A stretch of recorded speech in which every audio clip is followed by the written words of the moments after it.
usually. I'm surprised that hasn't happened on the podcast at all. And with that, ladies and gentlemen, welcome to episode 39 of From the Sidelines. So Callie, she gets up and barks every now and then. Is that what you were saying? Whenever she's down there she there. is. Whenever she's zoinked. dreaming, sometimes she goes crazy with the dreams, and she's like running in her sleep, sometimes she's barking really loud, and I'm like gaming, and all my friends are like, "Oh yeah, I can hear Callie." So yeah, it's really funny because Callie's like everybody's dogs dreaming. It's so funny because you could tell they're catching a rabbit or something. Like they're having the best time. Yeah, I remember the very first time I saw like a clip like that. It was like America's Funniest Home Videos, right? And it was like this dog just like laying there. Then all of a sudden it's like got up and it started just running in circles and just like ran to the wall and then woke up. So it was like sleepwalking and then just took itself out. So that's crazy though. Well, yeah, guys. I mean, welcome into the podcast. Go ahead and introduce the boys. It's your host who's always here, Ryan Mafia, and we got the guys here with us as well. Brandon Baird, how you doing, buddy? I'm good, man. Nice to see everyone right before this big event. It's nice. That is, big event that you won't be participating in, but we'll talk about more about that later.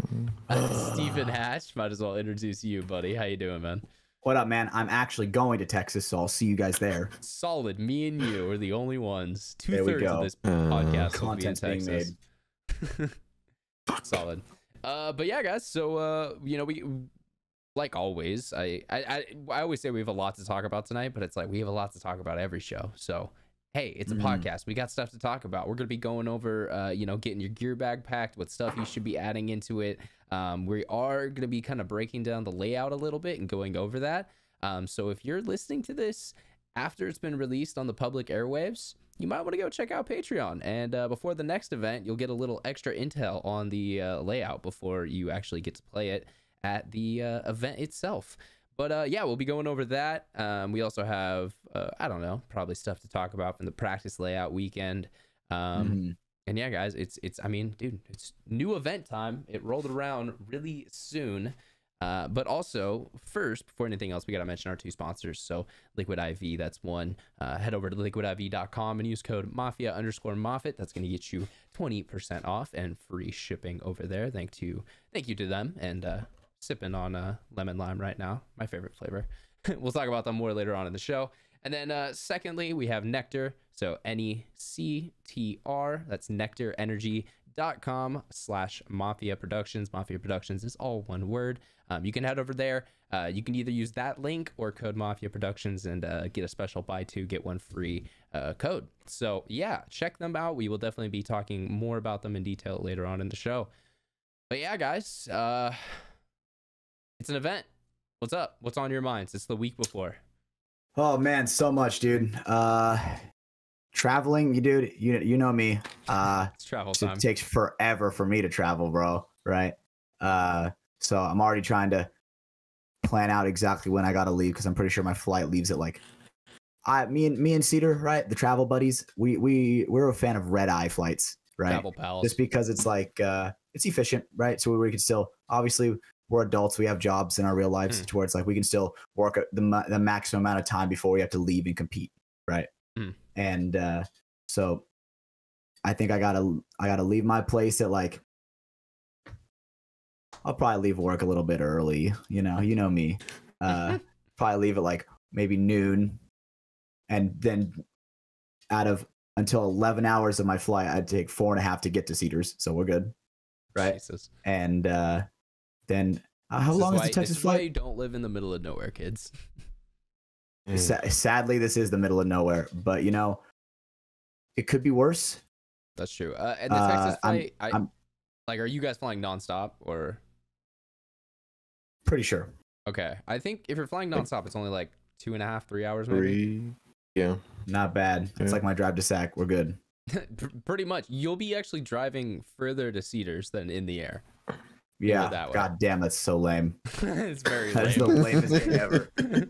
But dude, the things we do for the sport, right?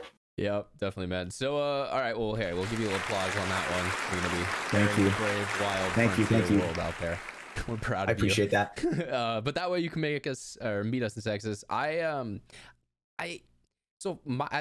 red eye flights are not really my favorite thing. Like, I'll take them when I have to, and they do make sense, but I never get enough sleep. I never feel ready for that next day, and then I just feel you're a big sleep guy up the rest of the day. Dude, I need my sleep, and I'm okay with that. But I need sleep. Yeah, because you never get I can tell you never get sleep at events. Dude, no.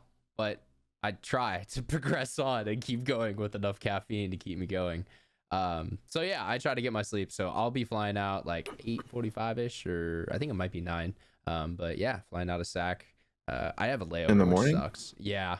On Wednesday, I try to get out there Wednesday. We already have like the Airbnb for that night. A couple of the other guys are flying in, so it's like, well, might as well go join them and get kind of, you know, used to the area, get used to the time a little bit earlier and stuff like that. So yeah, I'll fly out there Wednesday, and then well, and also too, I mean, Thursday I got to be at the field. I'm, you know, paid to film that next day for Hormesis, so got to get right to it. Get some practice. We got to practice. Yep, we got to practice on Thursday. I don't know who we're practicing. I'm never the guy to ask for that one. For sure. I was literally gonna ask if you guys talked about it after I left. Sure. Damn. Oh, all right. Brando, the odd man left out. I mean, do you want to run people down again why you won't be in Texas, just in case they haven't listened to the older episodes? Yeah. I had a job opportunity come across me, and I have to take a couple training courses before I start that job.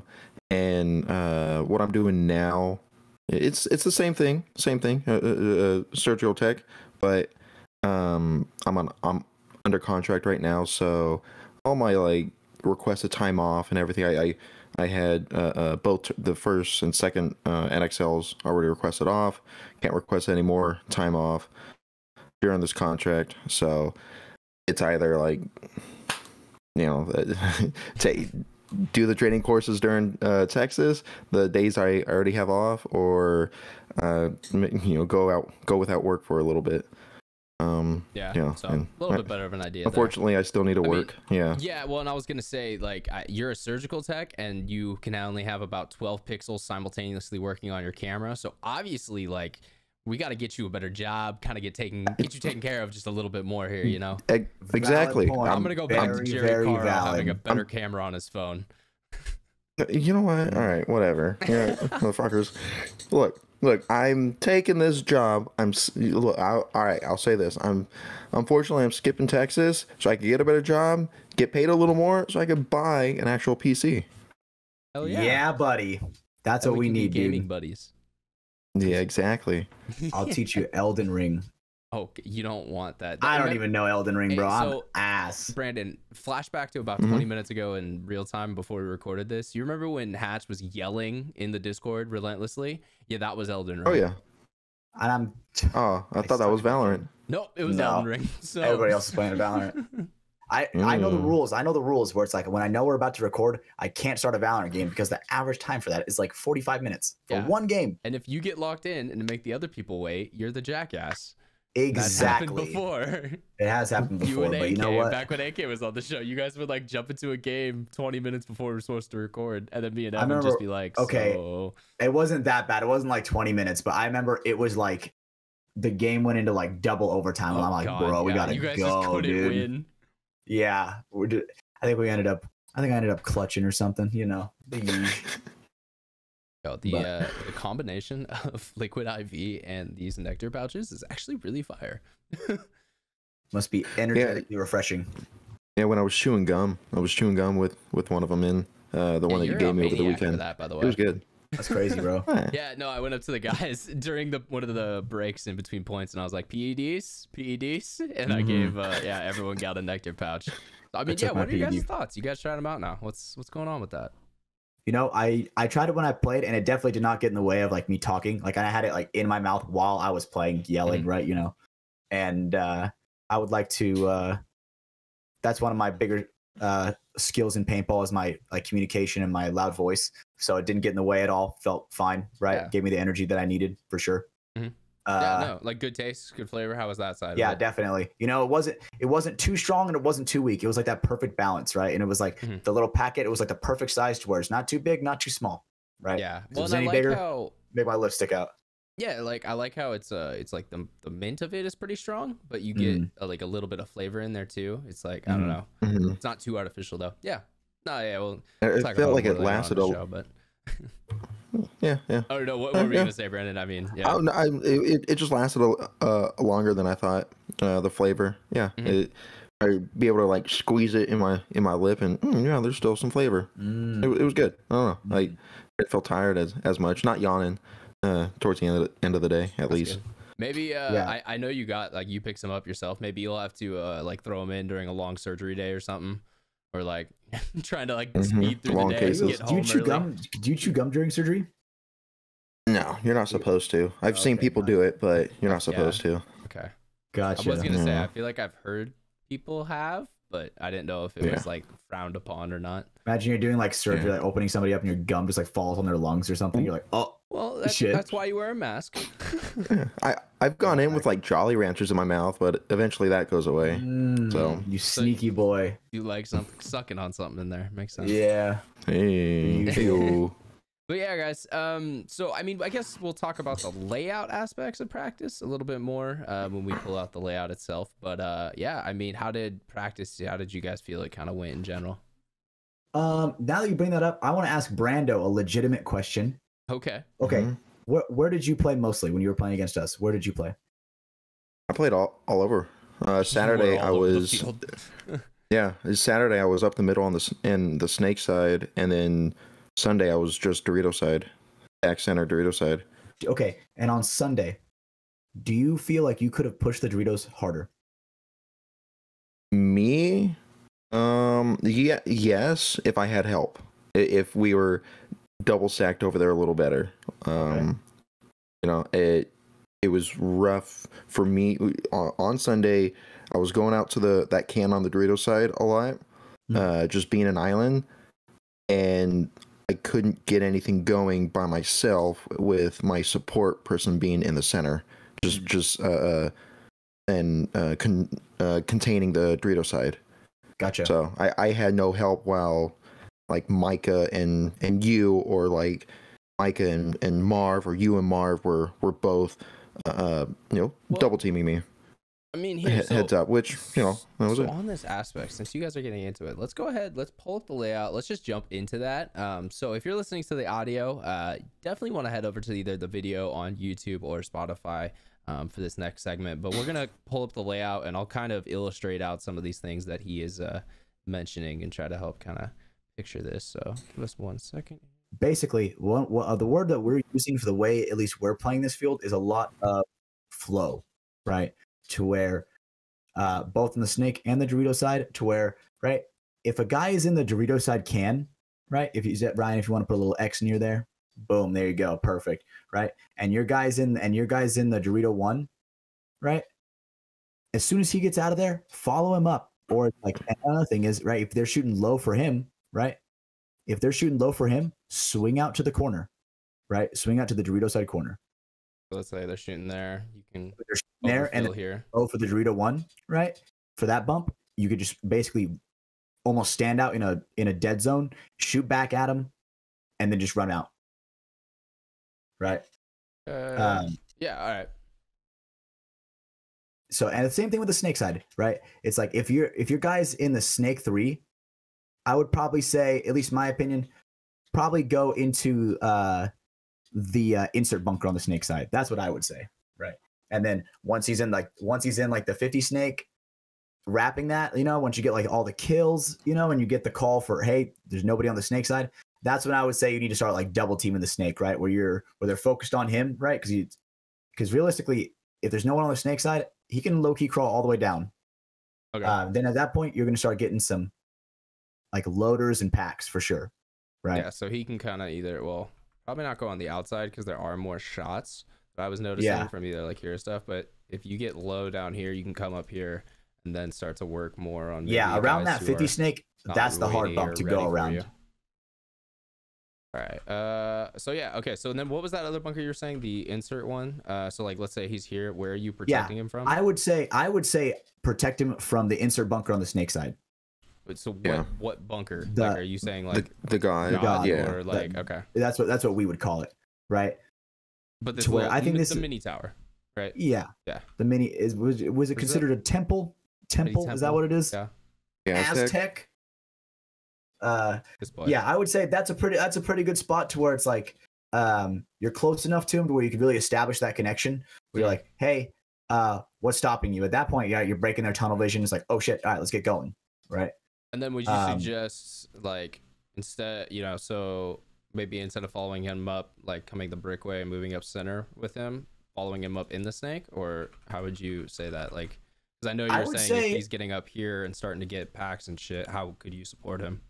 Yeah, I would say if he's like wrapping the 50 snake, right, trying to make that next bump onto their side, right, I would say start getting into the snake one, right? Yep, right behind him. Yep, right here. There, to where at that point, when they're shooting, like they have to play a really tight angle, right, to where you might even, if they're shooting at the snake guy, you might even catch their loaders, the edge of their mask, a barrel, maybe even some toesies, right? You never know. Yep, toesies. Yep, hey, toe shot, so playing over the top, playing that nipple. Those wedges, right? If there's nobody really there, you can almost sentry gun over the top and just turret, where it's like I felt like. Go ahead. I felt like that's where we were finding success playing against you guys, with Logan up there pushing the snake, and then say like Paul or his number 2 was right behind him in the snake, and then. Shout out to Paul. He was playing lights out this week, by the way. He was, yeah. And then our center guy going up to the big wedge on the snake side, and then once they double up the snake, then that frees up that wedge to go hunting in the center. For sure. All the guns are just drawn wide because they're worried about. And the thing is, right, that line you just drew right there, Ryan, that's gonna be like the late game. As soon as a gun drops, right, from a guy watching the cross, a guy's going to run through that gap and stab a guy or two. Yeah. I loved the middle. Right. I thought that it was pretty cool. The Dorito side brick, that shit's hard as fuck to make, at least like anywhere near off the break. That is so in the open, right? Because like there's like, or are you talking about like this center? The big one. Yep, that one. So okay, here. So that one's hard because it's like, at least for me, it's definitely doable, but off the break, you have to basically delay to it, I would say. Yeah. There's just too many good cross shots from the snake side that'll just smack you going for it. I mean, and one of the big things I was noticing is you were getting guys kind of coming out here and shooting cross, but one of the like, I don't know, kind of easier shots off the break I was seeing a lot from the Impact and Ironman side is trying to shoot right behind this tower for the dude who's trying to get out wide. That's where I've been practicing. Right on the edge there as they're trying to break out. Yep, that's like specifically the lane that I've been practicing, right, for the position that I'm going to be playing this past weekend, right? Yeah. And I had okay success, I guess, obviously, front guy, right? Sometimes when you keep me in the back, it's a little bit different. So that's true. That's why we got practice on Thursday. You know what I'm saying? And I did notice if guys were taking their time to get out here around this pin, kind of like almost trying to like L up or something. By the time they were getting out there, this lane was already kind of being activated, and they were just able to get, maybe like one ball in or something like that on a cheeky little shot. Yeah, the Dorito corner, it was really such a thorn. It's such a thorn in the side, especially in the Dorito side, because you can't really wrap the outside because he'll catch you right at any point, right? It's like usually, like sometimes he can watch the cross, right? Maybe watch for the middle guy. I mean, the snake gap that he has where he can stop like the god into the snake, it's pretty big, but it's like, that's a far shot. Yeah, that's all the way across field. Like the one I just me as a guy who's like, I'm watching, say if I'm in the god and I'm seeing that paint, I'm seeing where that's hitting the floor, and I'm like, dude, I'm jumping over that, right? Just hit a little jump pattern wheel. You know what I'm saying, right? Right here. Yeah. Exactly. So it's definitely doable. I don't think that's the best spot, right? Obviously there are better people who can hold that. But it's definitely a thorn to where he can cut up the middle, right? Stop him from going into that snake side brick, right? And that's a huge bunker, right? That's where people are going to start getting some kills, is that snake side brick. Not the wedge, the brick. Here. Yeah. That's where people are going to start getting kills. And I was watching a lot of Impact. I was watching Matt Jackson go up there a lot and just watching the cross and just like sniping people going, like trying to make that move. Yeah, no, for sure. Because I mean, if you think about it this way, you have so much kind of open to you that if you just look on the inside and wait, there's so many gaps where you can just kind of wait for someone to make a sloppy move a little bit slow. And it's like if they play short, you can just hold that Dorito one, like that Dorito corner gap, and it's like they can't check you off. You can check him off, but it's like if he's really smart about it, playing off it, no, you cannot, right? And obviously that's how Sunday players are going to play, right? You talking about like this one right here, kind of? Yeah. Or yeah. Mm-hmm. So kind of holding in between that, yeah. Yep. So it's like, I mean, you can check him off if he's playing like the really close angle, but if he's really smart about it, you know, playing off of it a little bit to where you can't really check him off, and he's watching the wider gap. Yeah, if he's kind of looking for that's you hard more to get through on this side, it's, you know, if you're just kind of checking around your like bunker a little bit, you're not even gonna see him if he's hitting a little deeper in the bunker. Yeah, but it's like, but at least in my opinion, I mean, that's a good angle, but it's like you gotta, if I'm in that position, I'm like listening for what my guys are saying is on the snake side. If we get a kill over there, because if we get like, say if we clear that side, then at that point I am wrapping that 50 brick, right, to where I'm just making sure no one's even gonna fill out, right? And I'm gonna make sure. Side, did you mean clear in the D side or? Oh no, the snake side. I'm sorry, for the snake side brick. Yeah. Right, because if you're watching the cross, but if you hear your call like, oh, everybody's gone on the snake side, dude, the wrap, make sure nobody fills out to where it's like, if nobody can get near your front guy, man, it makes it really easy for a front guy, right? If no one can get near him, because you can cut off a lot of the snake side. So I'm trying to like put together what you're saying here to show it. So, you know, yeah, you're able to clear, you know, this side of the field pretty much is gone. There's no pressure there. Yeah, now your snake guy is able to move up, and if you're in this brick, you can wrap and make sure that no one is kind of gonna come and get close to him and fuck him, so he can have these cross shots a little better. Yeah, because it's like, and the thing is, especially when you have a threat like that, where it's like, oh, our snake. At least a lot of players, they think, okay, we got to get that guy out of there. Right. So sometimes there's like some reckless attack. Yeah. Right. Sometimes it's the reckless attack where they're like, all right, we got to go get him. Right. And sometimes they'll go try to run him, and then you just fuck him up if you're there. Right. So it's definitely possible to cut off the snake side of the field for sure. Yeah. All right. I would say off the break, what are you guys looking at? I mean, I know we talked about kind of maybe this shot, but honestly, the snake side, it looks like everything's going to be blind. At least that's kind of what I was picking up from the couple things that I was seeing, like on the back line, looking for media spots. It just seemed like this brick, you could maybe get some shots in over it if you're trying to hold things straight up, but it makes more sense almost, it seems like, for the snake side guys to just come out wide and then just try to hold off instantly.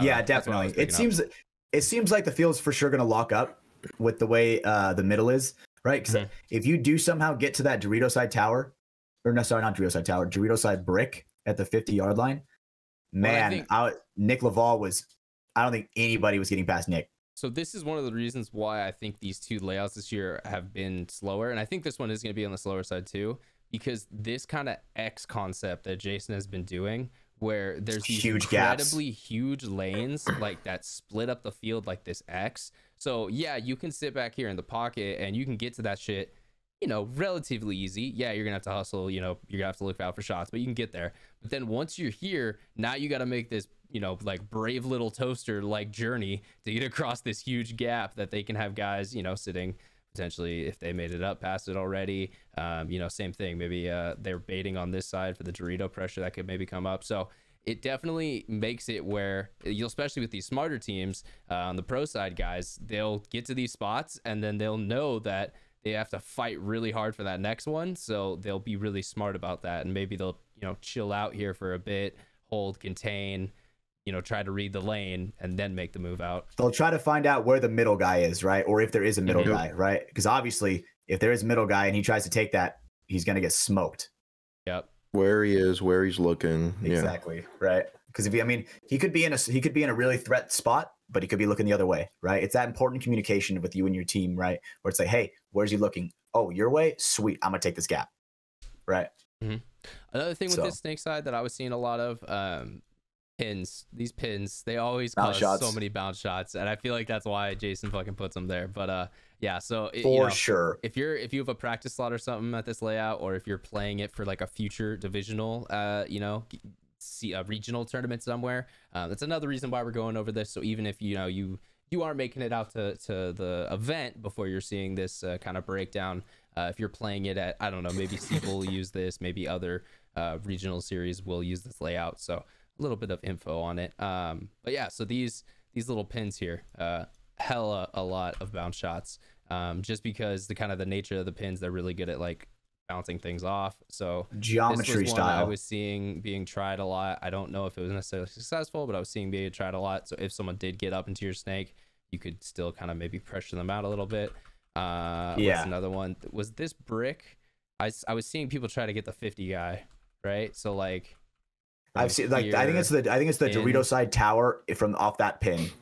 It's the Dorito side tower, so it's this. I think it's that here. one. Okay. I think it's that one off the pin, and it just goes. And I'm pretty sure that one just goes like right in. Bing.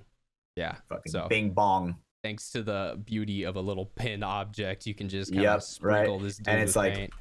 It's really hard to live there. I was kind of playing all over the place on Saturday. They had me playing the Snake one a little bit, right? Yeah. Just a little different. Hatching the snake, so that was slow moving down that thing. What are you talking about? I was actually going sicko mode in the Snake in the morning. I'm getting there, guys. It's because your boots, dude. They're so heavy, they weigh you down. Well, my spurs drag. Yeah, you're used to having this big old wide like taco thing in front of you. And then when I get there, dude, they shoot me into my fucking cowboy hat, dude. Yeah, because that's inevitable. Sitting over the top, so they just pink you. God damn it. Nothing to straddle over in the Snake side. Not even Deadeye. Yeah, not much. Not even Deadeye can save me. All right, well, I guess we talked about most of the stuff. I guess others like Dorito side information. I guess we didn't really go into that too much. I got you. So some nasty bounce shots. If you go to the middle tower on the Snake side. What, like this? Yep. You bounce it off their Dorito brick on the Dorito side. Goes right into the 50 Dorito. Oh, I see what you're saying. So going from here in. Yep. That one is nasty. Make that line a little better. But yeah. I'm pretty sure you can also do that. There's like literally you can do that from the just depending on where you're shooting the bunker at exactly, right? If you're shooting it more to the left, the middle, or the right. You can basically do that from the Snake side tower, that huge stand-up dildo in the middle. Would God work too, maybe? I mean, probably. That's a long shot. Yeah, it would probably break, but yeah, no, I see what you're saying. I think it would the momentum of the curve of the ball would just have them just bouncing kind of downwards in the ground. Yeah, but if you did get up to this brick, I mean, nah, you're kind of just fucking fighting at that point. Yeah, I mean, low key, if he's there and he's just like, and I'm there hiding, I'm shooting fucking everything, bro. I'm shooting left, right, top, underhand, dunking. You know, this sideline, these refs and media guys are just getting fucked. Yeah, because dude, as a ref myself for the local CEPL, best reffing in the nation, man. Sometimes, dude, I get fucked up in my legs when I'm just like standing there, like watching over the guy in the Snake, right? Because it's like, obviously, I'm not trying to give the guy away, especially when it's like a ladder snake like this, when a guy can go like all the way down and like scissor through it, right? I'm not trying to give away the guy at all. So I'm just like keeping him in. I'm moving my eyes, right? I'm moving my eyes to where I'm just sitting there, arms crossed, right? Giving my hand signals to the other refs, right? Keeping him in my sight. Because dude, nothing is worse when you give him away and then they're like, okay, snake one, and then you go in for a check. It's like, oh shit, our Snake one, right? You would never go in there for the check, there except for the ref. Or watching the ref's head just bird dog him as he crawls down. Yeah, so he's just it's like Snake one, Snake two, okay, 50 Snake. Yeah. It's like, bro, you're making it easy, right? It's at that point, it's like sideline coaching, bro. Yeah, a little bit lightweight. Okay. So hey, I know there's not, a couple media guys who may be listening to this shots that I found and that I've liked. Hey, shout out Marcelo. He always says there's not enough D side coverage, so he actually might get it this time because there's a cool spot right here. What's nice about this, you can see obviously all the breakout angles, so depending if they're taking either the corner, if they're coming out to the beast, you can get their dive in, which looks cool. The thing that sucks is it's not the best like head forward straight on angle. Can you use like a yellow? That's a little hard to see on the red bunkers. Can you use like a yellow? Here, let me do like, is an orange a little better? That is a little bit better. All right, cool. But yeah, so obviously it's not as good as like from the corner. It's not straight on, but cool about this angle too is, you know, I saw some guys were coming up either into the small Dorito or kind of pushing their way up into the big Dorito on the outside. I don't know, whatever you guys are calling that, D3, D4, depends on the team. Goblin. Yeah, Goblin too.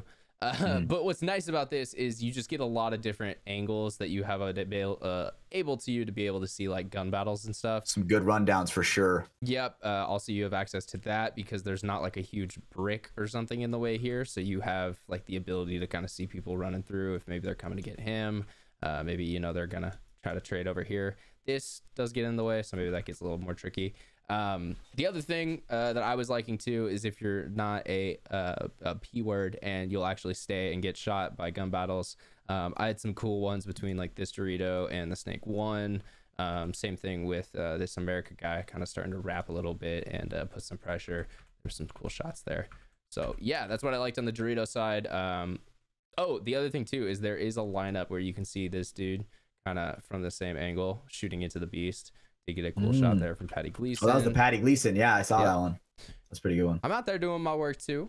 And then Snake Side. So Snake Side, it is similar. I like being around kind of like the can line back here. And I'm also like, I'm thinking about, because I'm going to be on a tripod setup next week. So I'm kind of thinking about like, I'm going to be stuck in place. So I can only choose one spot to be. So same thing. I like this. You can get decent breakout shots.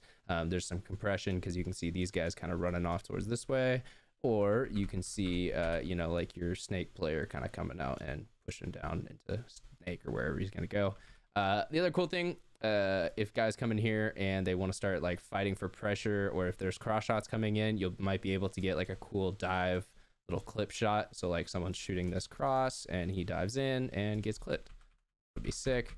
For the Snake itself, it is kind of weird because there's like, most of the spots I was getting, like guys would kind of gunfight. I remember there was a couple times they'd come in here and gunfight, and then you're just kind of blocked off by everything. So it's like, oh well.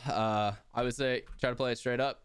See like if guys are in front of you, stay more towards the back, and then you can kind of see behind them over their shoulders as they're getting their engagements and stuff. So yeah, those are my kind of couple tricks on this layout. Like I said, for the players, this X is gonna be. I think it's going to be important. Is that a good like media spot too? The media X? Yeah, well, and well, because I think you got to think the other way too, is the way the field works. You know, places where guys are going to fight over heavily is where you're going to want to be set up. So anything that's going to be able to kind of see into this tunnel where like obviously guys are going to want to fight for that control of that ground. Yeah, I don't know. That's how I see layouts. That's how I break down layouts. I break down layouts like they all kind of look like some kind of face. You know, some vase. You know what I'm saying? You see, like, draw it out for me, Ryan. You know what I'm talking about. You see the eyes? Like a face? Yeah. You see the eyes. What, like here? Those are some white ass eyes. Yeah, those are some white. That's some. I was talking about the sloth. The two below that. Yeah. Leprosy. That's what I'm seeing. And then I'm big fan. Like shit the sloth. I'm seeing like a little cross-eyed tooth. It's got a little nose here. It's a jack-o'-lantern pretty much, and then here's the mouth, bro. Here's you don't see this? Jesus. It's coming together. Gotcha. I think the mouth is like the straight line of the snake, and then that's like just a little mustache. It's a little mustache with the pins. Oh, okay. Well, I went too far now. Yeah, but there's his eyebrows, and that's my band. You know what? Good enough. Good enough. And here, the sides. Like fuck the sides. Ear. Okay, ears. I like that. Boom. You know what? If you look at, you know what it kind of looks like? It looks like a pilot. Looks like a pilot, you know? Got the headphones on the side. Got the goggles on top, the goggles. Boom. They go off the pilot screen, layout. Yeah. We figured it out. This is how DMG makes our layouts. Right? He's got the good stash for the I gotta give him traditional a little, American pilot. Let's give him like a little blondish kind of on the hair. So yeah, I like that. Stash going on. Welcome to From the Sidelines uses MS Paint. Yay! We've made a beautiful masterpiece. There we go. Jesus.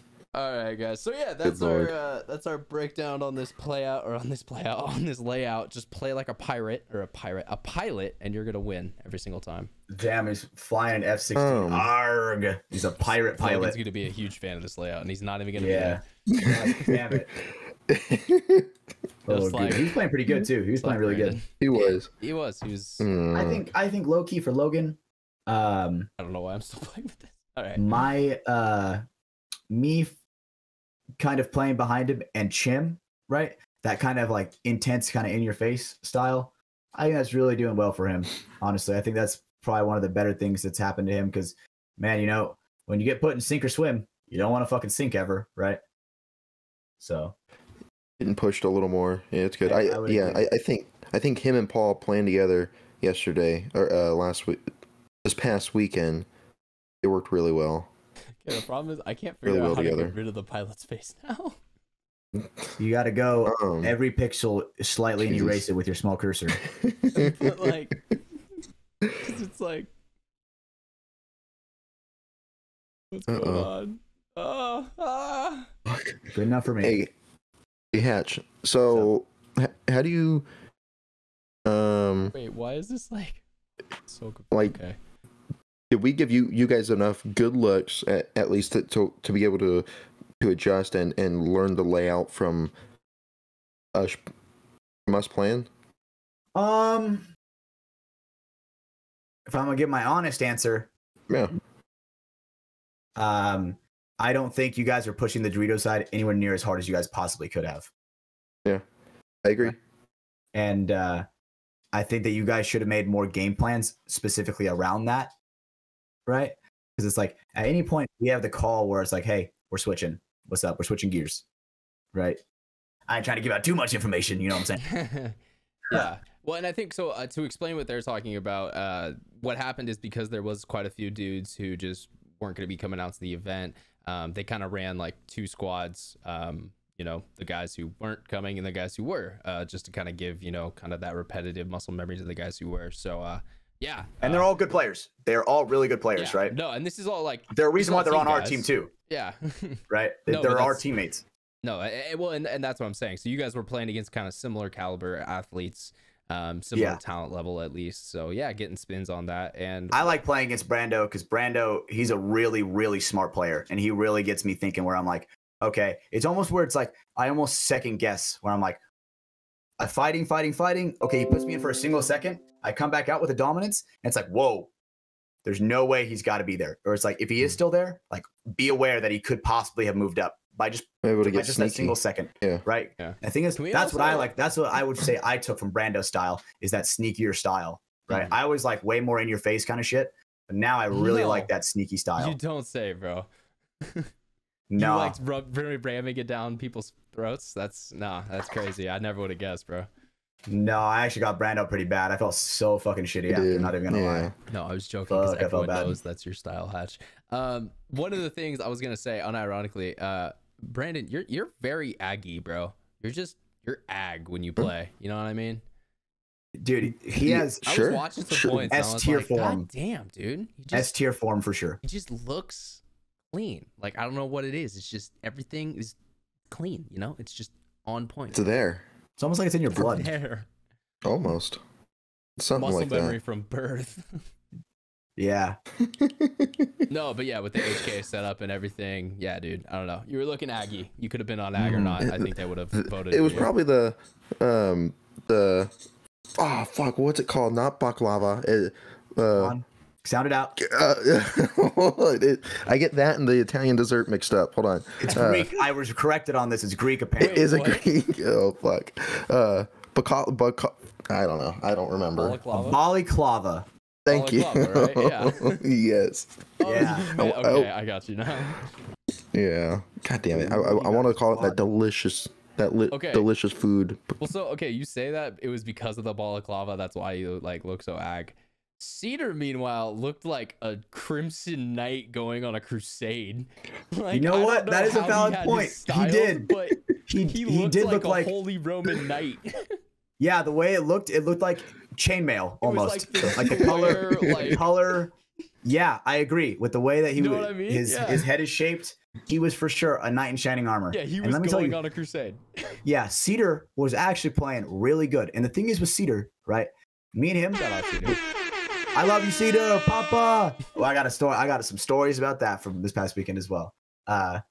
Cedar, he's the kind of guy where me and him can get flustered at each other and kind of yell at each other, but it's like, hey, let's walk the field together, look at the angle, and let's see what's up, right? And we have no problem with swallowing like my pride and be like, dude, you were right.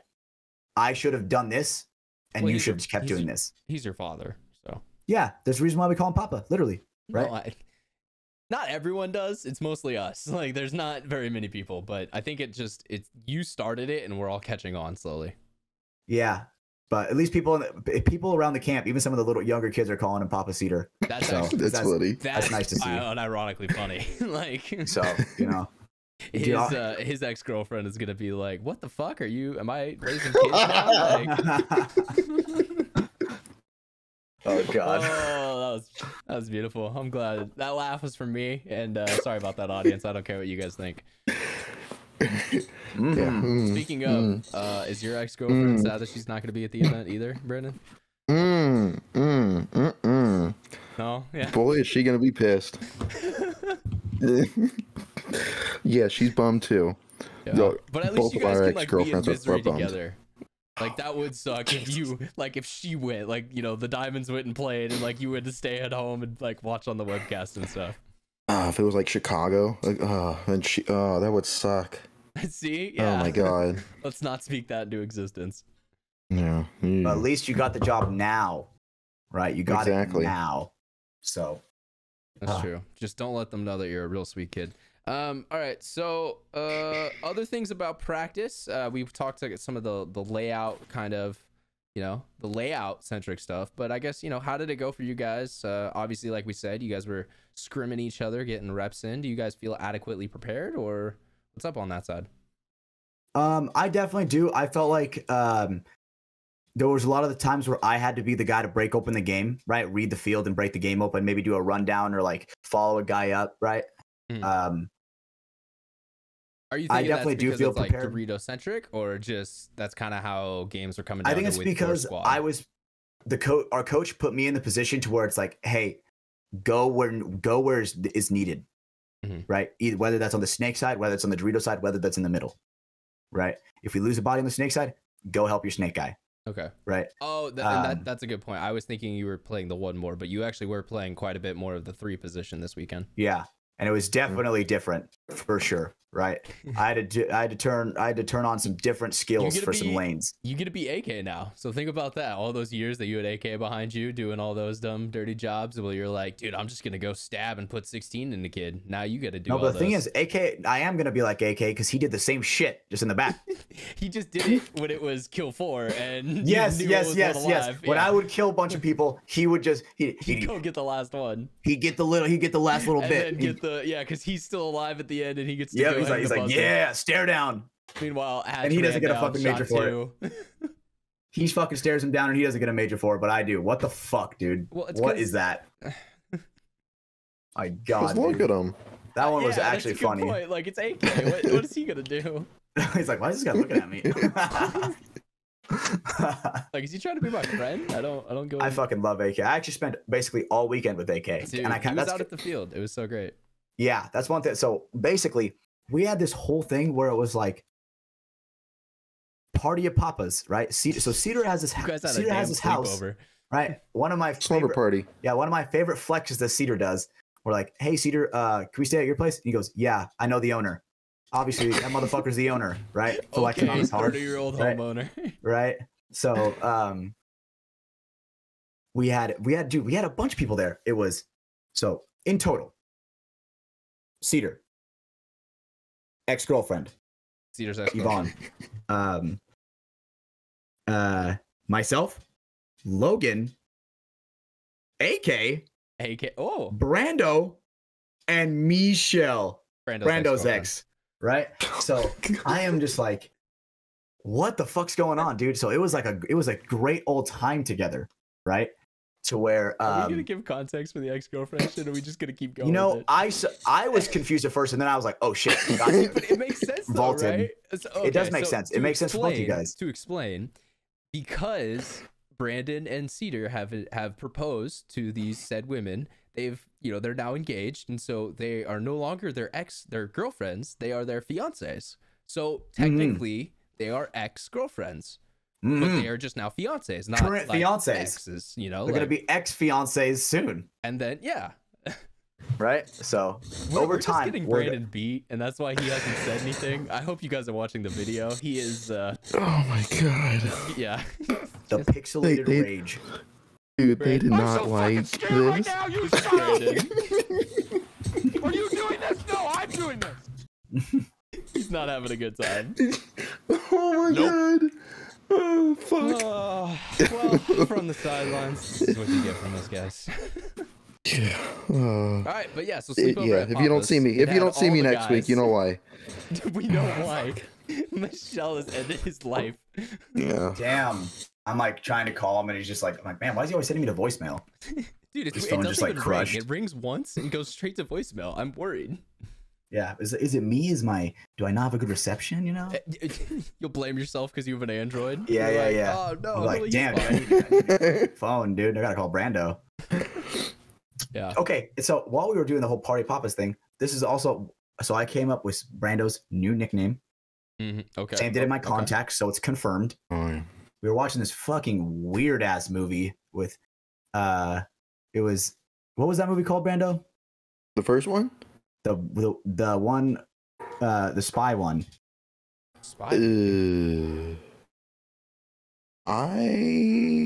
Ghosted. Ghosted. Is that what it was? Yeah. Ghosted with Captain America and the really hot Colombian chick. I don't know her name. Okay. Solid. And so I was like, man, would you guys be able to be like that kind of person where you're a secret agent? Even if you save the fucking world, no one will know. Even if you die, no one will know. You're just like a ghost, right? And Brando's like, yeah. Then I'm just like, so that means no more Michelle, right? He goes, yeah. I'm like, damn, Brando, so secret agent Brando. That's straight up the Spider-Man, Long Way From Home type beat. Spoiler alert, if you haven't seen that movie, that's like a year and a half old. Sorry. But doing the whole like everyone's gonna forget you, but you're gonna save the world. Yeah. Would you make that sacrifice? Right. That's like a deep thought, deep meaning. Right. It is. Yeah, it took me a whole 3 seconds to come up with my answer. Yeah. I'm like, no, Michelle, and he goes, yup. I'm like, damn, Brando. So now that's why his name in my contacts now is Secret Agent Brando.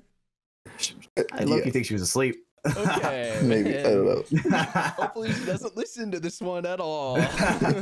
but so that's why I'm calling him Secret Agent Brando, because he's so sneaky, right? He can get into the Doritos so well, dude, he's right? Without undetected. He's up in the center off running the radar. Classified ops, bro. No one knows he's there. Not even your teammates. Right, dude. The balaclava makes him look even better. That's true. Not even gonna lie. Yeah, he looks aerodynamic and sleek. Dude, you looked for sure faster. Not even gonna lie. Dude, balaclava plus 10 speed. Everyone knows it. Without a doubt. Depending on what color, like percentages go up varying. That's true. Black is the fastest. Blacked out. For sure, black is the fastest. Black is the most aerodynamic color, obviously. Oh, that's why. That's all that is. What Cedar's like snow camo. Cedar's snow camo. That's plus 15 bounce. Yeah. You know what I'm saying? Dude, what if life was just a damn RPG and you had to like dude, I don't like these HK pads, man. They have less bounce, and I'm good on slide protection. I need more bounce protection, so I'm gonna go with the die pads. Not even messing with you. There's like 2 pairs of HK pads, and I literally make that comparison on why I use like the ones that I use. Right. Okay. There's like the Crash 1.0s and like the Crash like 2.0s, I think. Okay. Right. I use the original 1.0s because like obviously me, and I'm diving around so much. Like they're a little bit more firm to where it absorbs more of like the blow of the ground, right? I see. While the other ones are a little bit softer, right? To where at least what it feels like, they're softer to the touch, right? A little bit sleeker, right? I feel like those would for sure be better at bounces, right? Yeah. Right? So it's like I pick my pads because I know how much like of a toll I take on my body, like while diving around, sliding around, stuff like that. So yeah. So buy it's funny you bring that up. Buy HK for sure, dude. You literally get options, bro. Do we talk about who we were reached out to by today? Or do we keep that in the vault? We keep that in the vault for next week. We'll keep it in the vault for next week. Maybe people will know about that. Maybe they won't. Maybe. But and if you don't know, you won't know. HK all damn day. That's all I have to say. Buy HK. Field One and Hormesis and Liquid IV and NECTR. And speaking of those two companies, we're gonna get into our sponsor read for them. And that was a pretty damn good segue. And if you think it's not, then I'm gonna argue with you. So Liquid IV, one of our favorite hydration products. We use it all over the country at this point when we're at different events, when we're out at Capital Edge. Maybe when we're at home and we drunk too much the night before, because that can also happen as well. But yeah, save my life. Liquid IV, it's got 3 times more electrolytes than you'll find in most of your common sports drinks. It's got a whole bunch of vitamins, B3, B5, B6, B12, and vitamin C. Got all of them in there. A whole bunch of great flavors to choose from. Like, you know, I've mentioned 1,000 times now, my favorite is the lemon lime, but watermelon is creeping up there. I was also, you know, strawberry's a strong runner, pina colada, acai berry, guava, passion fruit, golden cherry. That's gonna make Brandon perk up. Yep, see, I saw it, I called it. Oh yeah, this is Brandon the golden cherry. He's just like, let's go. But I feel a tingle. If you guys want to go try out some for yourself, head over to liquidiv.com. Like we mentioned earlier in the show, if you use the code Mafia _Moffitt, so MAFIA _ MOFFITT, you're going to get 20% off your order and then free shipping. So it's going to show up to your door for free pretty quickly. And yeah, you're going to get that 20% off, which they do sell the product at Target, Costco, other places like that, but you're not going to get the discount. So that's kind of the main reason to do that. And if you pick it up using our link, it kind of makes us look good to them. And we would like to do that because they have sponsored and supported our show for a couple months now. And we definitely appreciate that. So thank you to them over there. One more time, that's liquidiv.com using code Mafia _ Moffitt to save your money and get that right to your door quickly. And then secondly, we have NECTR tonight. So we did mention them earlier on in the show as well, but NECTR, NECTR, it's a little energy pouch. So it's kind of similar if you have any reference for this, but Swedish snus, isn't that what we figured out? I don't know. We were talking about not that guy. I couldn't figure it out. But snus, I think he said. Snus, yeah, okay. But yeah, it's just a little packet, little pouch. But instead of having connotations of being filled with like nicotine or tobacco, things like that, there's none of that in here. It is just caffeine and some neurotropics. So I know cognizine, choline is a big one that they have in there, as well as caffeine. So it's gonna wake you up a little bit, give you that little boost of energy. And like we were saying earlier, these guys loved it when they tried it out. There's kind of a good flavor to it. And yeah, Brandon's got all 3 of his over there. If only, you know, we could see him with his 48 total pixels. Look at the colors. I can see it. I can see it. That's my boy. All the shiny colors. So yeah, they do have 2 other flavors that are going to be kind of showing up here soon. That's going to be Berry Blast and Pure Passion. But as of now, Ice Mango and Fresh Mint are the 2 that you can check out. You head over to the code, or head over to the website using code, or just the link, I guess, NECTR Energy. So that's NECTR.energy, ENERGY /MafiaProductions, MAFIAPRODUCTIONS. One more time, NECTR.energy /MafiaProductions. You're going to get a buy 2 get 1 free, so you can check out both the flavors, see which one's your favorite, maybe which one you want to pick up again in the future, and you'll be well on your way. You know, and you know, maybe you know a friend who likes dip or tobacco chew or something like that. Maybe you want to put them on this product, kind of, you know, I don't know, give them a little something that may help take off that edge and still give them a little more healthier of an alternative than their current product. So remember what AK said?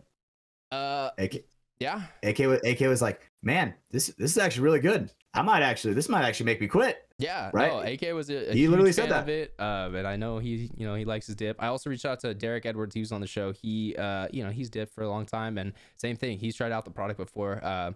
He says it's definitely different. Like, it's not the same type of feeling, but it's something that like he enjoyed using, and like, you know, being a dip guy, he liked it. So yeah, there's a lot of people out there who have liked it. Go pick up some for yourself. Let us know what you think down in the comments below. But yeah, guys, so links for all that stuff's going to be in the description on YouTube, and then as well as in the podcast description, there'll be kind of more information about all that stuff. But yeah, that's that's my spot. What's up, Brando? Did you get a haircut?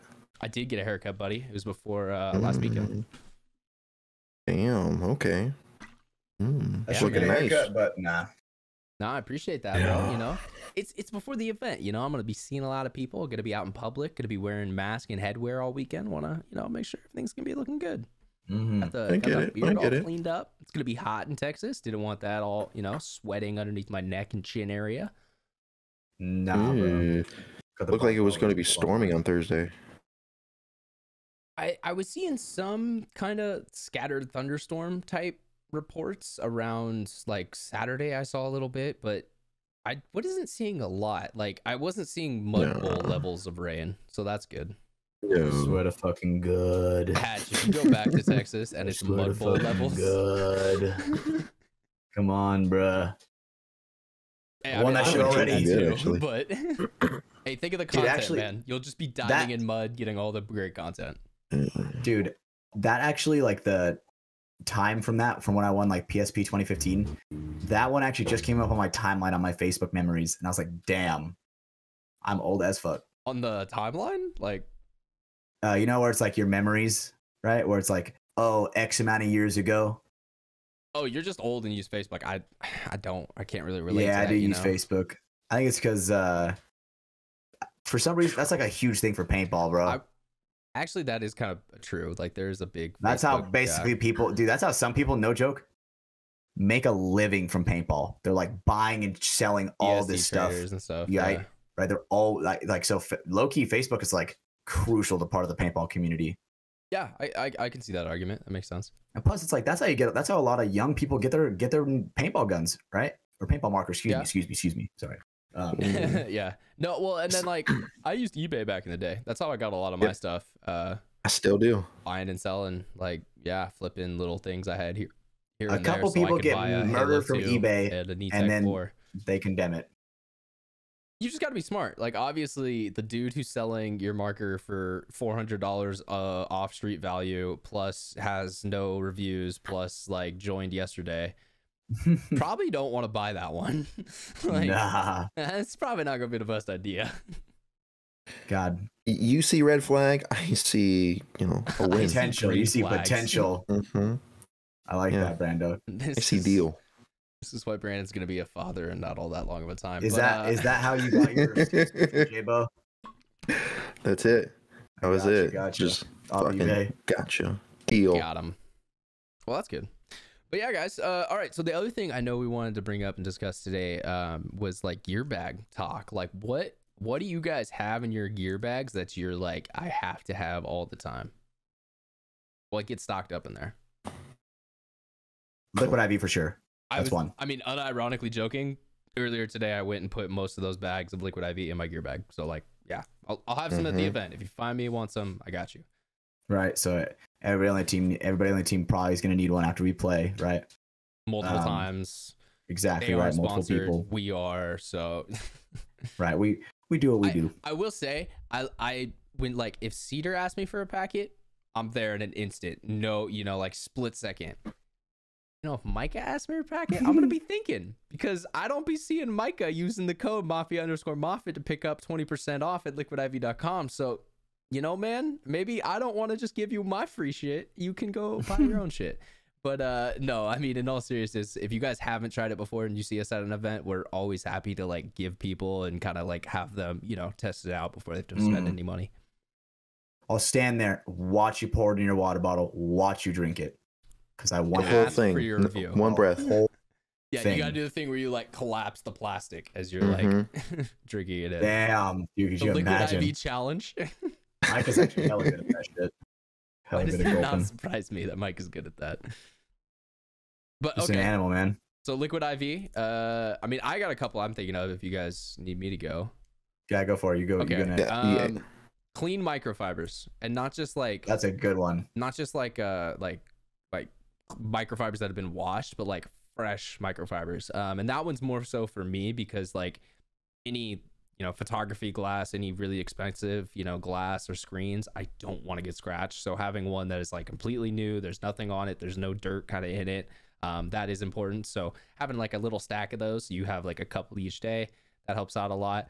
And then, yeah, I mean, obviously having like dirty ones too is great because then you can use those to kind of clean other stuff and then save your like specific ones for, you know, your lens, your mask. You got the lens. dirties and you got the cleans, you know? Exactly. Yeah. Or at least so like as a player where it's like you got the ones for wiping hits and you got the ones for the lenses in players terms. It's a good one. Right? I like that one. Yeah. Fanny pack. That's another good one. I feel like. That one's on me. That one's not even in my gear bag. That one's always on me. It's on me because it, like, you know, it goes in my gear bag. I always have it when I go out to the field. But yeah, you know, either I got the Hormesis fanny pack. No bragging, but you know, dude, that thing's so funny because whenever people see it from the front, they think I'm wearing like a Hormesis belt, and I'm like, no, it actually is like a full thing. It's not just a weird like belt that I'm wearing for no reason. It's like a Gucci belt, massive belt buckle. It's like a Hormesis belt. Yeah, that's kind of funny. No, that's like paintball Gucci. Hormesis is. Let's be real. They are paintball for Louis, sure. They're paintball Gucci. Without a doubt. Yeah. Especially now that they're going to like more of like the streetwear. Yeah, they're starting to make, you know, more kind of. We saw more T-shirt designs. I was able to get a couple of those from the last event. They had some sweatshirts. Yeah, I'm trying to think. They had like the dry fit stuff. They've been doing a lot of that recently. A lot more of that stuff. So yeah, and then I love me a dry fit. The headband drop. Did you see what they dropped on 420? No, they made I didn't. Vape pen collaboration. Wow. A what? They literally worked with a company that makes like high quality, like, you know, like 510 cartridge vape pen things, like pens. They made one of those that says like Hormesis on it and everything. What the fuck? They dropped it on 420. So shout out to funny. Alex. Yeah, that dude pays me somehow too. So I respect it. Legend of the game. They also dropped like I don't know if they had like a leaf on the headband, but there was like some headbands that they dropped that same day too. So yeah, that was. I'm gonna look that up after the podcast. I'm gonna look that one up. Yeah. You got to get that to add to the Topcock headband. Yeah. Where is Topcock? We haven't seen Topcock in a long time. It's probably somewhere in my closet. I guarantee you, there's viewers of this podcast who don't know what the legend of Topcock is. No, sadly, and I miss AK so much. He was the original, and I meant to get the new one. I meant to give it to him, but I always forget. Well, that's you gotta realistically wear it why. again on the show sometime. I gotta go dig it out of the closet. Dude, what's crazy to me too is like, so going through the numbers, we're on 39 this week. But guys, we're getting close to 52 shows. Like that's almost a year. Literally, Brandon man. Obviously is he's lagging behind, but that's his own fault. So he'll have a couple more to catch up. But yeah, hopefully we can get those guys back on for a nice little reunion show. Have all the boys together. Yeah, we gotta make sure we gotta plan that ahead, so then they got no fucking excuses. Well, that's the thing. I've been saying it, like I've already started putting it out there into the ethos 12 episodes ahead, so 12 weeks ahead of time. So if these motherfuckers cancel last minute, they can't say they didn't know, you know? If you cancel last minute, you're lame. You're a Straight word that up, we can't dude. say on YouTube. Yeah, that's why I said lame. Yep. You dare me? Dare you? I mean, here, ready, 3, 2. Did that work? I don't think that worked. Fuck. Good enough for me. But yeah, all right. Okay, so those are my gear bag stuff, like having a nice, you know, stack of microfibers, having your, you know, fanny pack or something to kind of hold all your shit at the event. What's up, Brando? What you got? Oh, you ready for my long list? All right. Oh, long list. Okay. Oh, Damn. all right.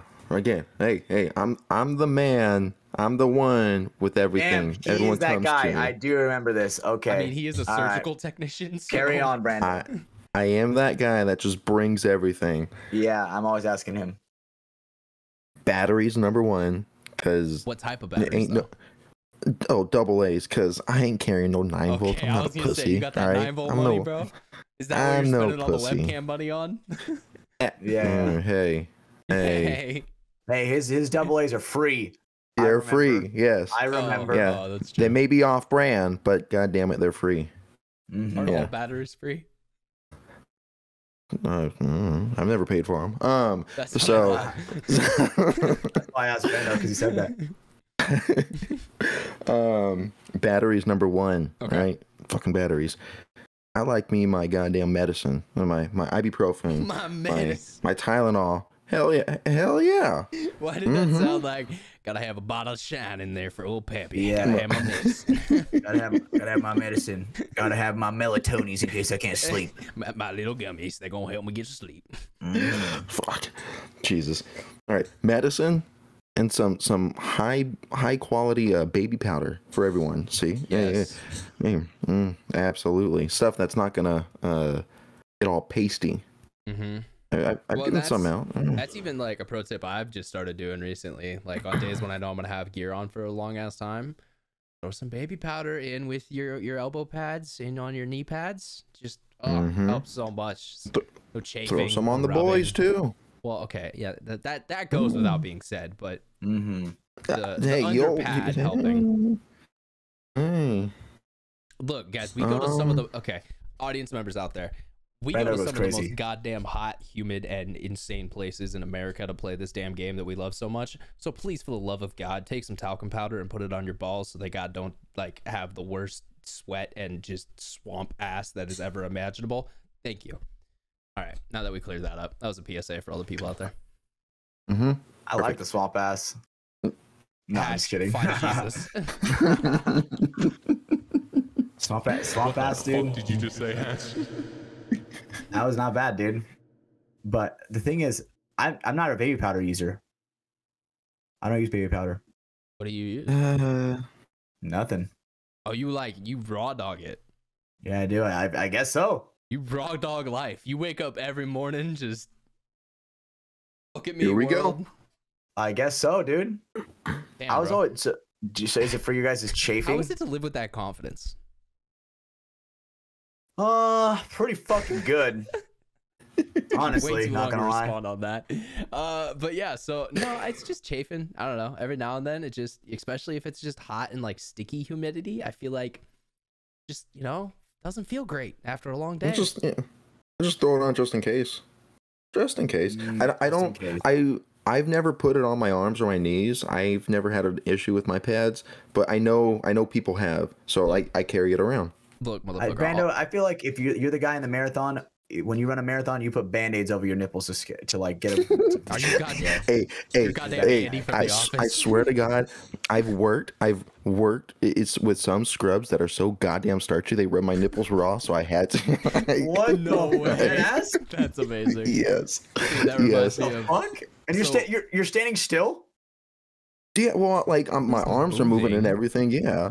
Like it's sure constantly kind of. And it's cold. It's like 68 degrees in there. My nipples are fucking hard and some starchy ass. Oh. That reminds me of so when I was in high school, I played water polo, and we had an insane psychotic coach for freshman year, and so our morning practices we would have to swim in all of our clothes, like shoes, shit, like everything, shirt, shorts, all that stuff. He was a psycho. But I mean, his theory was kind of sound, I guess. He's like, if you can tread water with all this on, you could tread water in a Speedo. So I guess he's right. You could dodge a wrench, you could dodge a ball. Yeah, pretty much. Same shit. Through the year, we started having dudes get more and more chafed from wearing shirts that are just wet, rubbing all year. So it would be a thing before practice would start. We'd all head into the bathroom with cotton balls and duct tape and, taping boys up because, it really sucks, dude, when you have just a wet shirt. Yeah. For multiple hours a morning, just constantly doing that. Damn, that sounds fucking crazy. Yeah, that was a fun time of my life. I remember I used to wake up at 6 a.m. for that shit and fall asleep in my freshman year biology class. I remember my coach, Mr. Bear. And you loved every moment I of it. I loved every second. Yep, because I'm a psychopath. God damn you and your sensitive ass nipples. Dude, sensitive. Well, that's the thing. Like Andy says in the show, is once it starts, then it just gets worse, and the cycle repeats, and it's a vicious cycle. You can't, gotta prevent it. Look, and the other thing, so we were talking about. I'm trying to relate, but I just fucking can't, dude.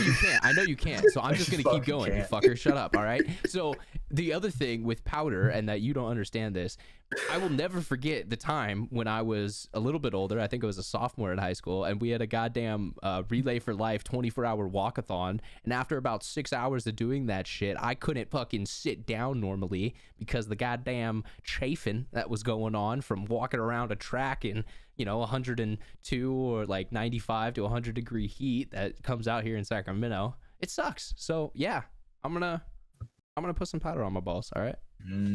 Gotcha. All right. That's my rant. It's over. Thanks for enlightening me, bro. You need to learn. Now I feel like I can kind of relate. See, that's what I was trying to help you understand. Well, put a nice image in your mind. What a relief. Thank you. Did you want to know about that? Just imagine the just horrible chafing and just sweaty. Just nah, dude. Cedar's knees after practice. You see that shit? Yes. See, he needed some baby powder. And he did put on baby powder. Because he's a baby powderer for sure. I showed him my baby powder. Oh, okay. So he's using the same shit as you, and he's still fucked up. What sense does that make? What?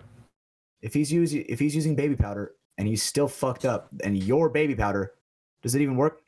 No, he didn't use my baby powder. That's what I'm asking. Like, do you got the medical grade shit? I got that medical grade shit. It won't turn to paste. Okay. I'll try to mix it in water and it won't. You try to mix it in water and it just doesn't. Is it like actually like medical grade baby powder? No. Oh. Wait, is it? It's not like medical grade or anything. I mean, I don't know if there's a. Is there medical grade baby powder? I don't know. Look, all I fucking know, boys, is we've spent way too long talking about baby powder. So back to the original topic about what you need in your gear bag: batteries. I got one. Baby powder. I got one. No, Brandon's still going. We've been on his list for 10 minutes now. Hey, this is a list, all right? I mean, and I did have a pretty involved rant about baby powder, so that it's kind of on me too. I'll take some of that. No, that's about it. Okay, so just those two ingredients. God damn it. All right. So batteries and baby powder. That's what Brando's bringing. What do you got, Ash? So for me, I got a couple more. Mustache wax. That's one for sure, right? You got to make sure the mustache is on fleek. Yeah, right. So for all of our listeners out there, whether you're a female, whether you can't grow a stash, make sure you have some wax in your bag just in case. Right. It's a very specific one. It is very specific, right? Because fuck, dude, I have facial hair and I don't use mustache wax. But the thing is, right? And if anybody who does have mustache wax, if they're ever curious about what wax I use Death Grip mustache wax. That is incredibly fucking sticky. That is like, I have to heat that shit up with a hairdryer. The mustache wax world, but I do know that every time Hatch gets it, he's like, "This is the shit." Like it was made like a one-off fucking batch, molasses looking shit. Ryan, you've seen it. It's like perfect gold. Yeah, for like I similar to pomade, I could imagine like having that really kind of nice hold. That would be definitely nice to have.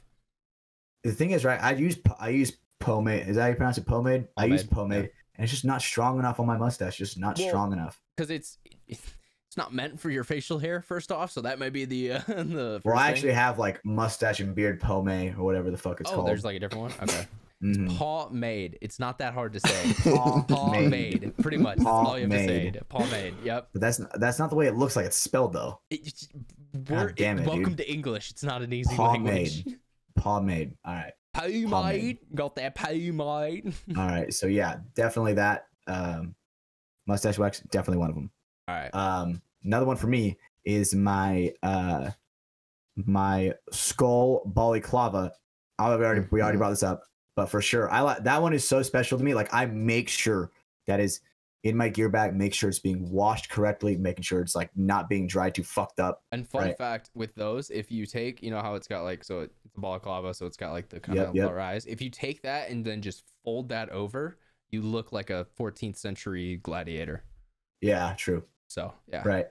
So I like I make sure I have mine, and I like make sure it's like priority in my gear bag, because that one was like special made by Paul Stoller, the owner of Skull. Right. Paul. That one he was like, "Hey, I'm gonna make something for you," and then he made that for me, and I was like, "Damn, I like that a lot." And he's like really a guy who's he's a guy who's really inspired me, bro. And it's like, I carry a little bit of him with me, on my head. For sure, man. No, it's just the way you said it made me laugh more so than what you said. It's just damn. Yeah, I liked it. Like I don't know, that's solid. Right. It was a great gesture where it's like, man, what a great friend. Like he knows that he knew that I kind of wanted to change up, my headgear game, and he was like, dude, trust me, I got this. And then he made that for me. Well, and that's true. You're loyal to only Paul. That's all you wear. All you wear is skull. Don't wear anything else. Seriously. I mean, Pops Mises. I wear a Popsesis because we call it that. And so Nico's father, one of our great friends, Nico, his dad made these very limited headbands. He maybe made maybe 10. Yeah, it was And I was one of them that got it before he moved away. Yeah. And man, that is like he was making.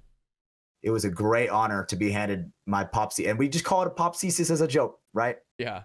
It vaguely kind of looks maybe like a what's it called, like an early stage hormesis or something. Yeah, it looks like one of like the very first hormesis like ever made, right? Yeah, it's like maybe. It looks like that kind of style, right? And yeah, I put that shit on sometimes, and I'm like, when I'm playing really shitty in Valorant, I'm like, I need to clutch the fuck up, and I pull the strands tight, and I go in.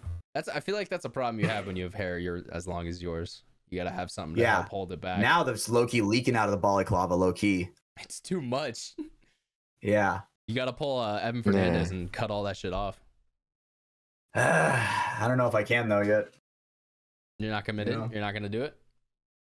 I mean, why would I cut it off yet? That's true. I actually don't think you should. Right? I haven't even, like, trimmed it. My hairdresser is like, I'm like, yo, aren't there things called, like, split ends? And she's like, honey, your hair is so healthy. And I'm like, let's fucking go. I just love to imagine that you have just this sweet old nice Western lady who cuts your hair. That's just, dude. My hairdresser makes it amazing. Oh my god, dude, my hairdresser is a fucking angel. She's never fucked up my haircut once, and she's the only person I go to. This is what I wish I had, like an angel theme song, like on the soundboard. So gonna be adding that. Like opening up the heaven's gates, you know. Yup. Cue it up. You know what I'm saying? Jesus. Okay, angel sound effects. It's gonna be on next week, boys. And that would work too when I become God with this voice, you know? Yeah. Eventually, I gotta work my way to get one of those. Eventually, one day. It's not necessarily super technical. It's just money. Yep, one day. That's the honest answer. But you know, until then, we're gonna stay grinding. Honest about that. Your guys' support really does help make things like that possible. Like, you know, the people out there, if you're picking up merch, if you're going and grabbing stuff from, you know, the couple of companies that sponsor us, hell, just listening to the show every single week, you know, all the way through, rating it on the different stuff, like all those little things that you guys do really do help us not only increase our production, but allow us to do kind of cooler and bigger and better things. You know, like honestly, this would not be sitting in front of me, and this kind of very fancy this would not be sitting in front of me. That would not be sitting in front of Brando. We wouldn't even be able to see Brando fucking period. But that's what I mean, is like, because you guys are supporting, we're able to kind of put money back into the show and make a better product for you guys. So yeah, I mean, definitely keep that up, and you know, we'll keep kind of coming back to you guys with more content. And it's like, it's awesome though, you have the common ground of like paintball, right? That it's like, you know, sometimes sometimes it's like this week, right, where we're going to an event, right? We're getting an episode we're recording it a day early, right? And oh man, dude, without the support from everybody.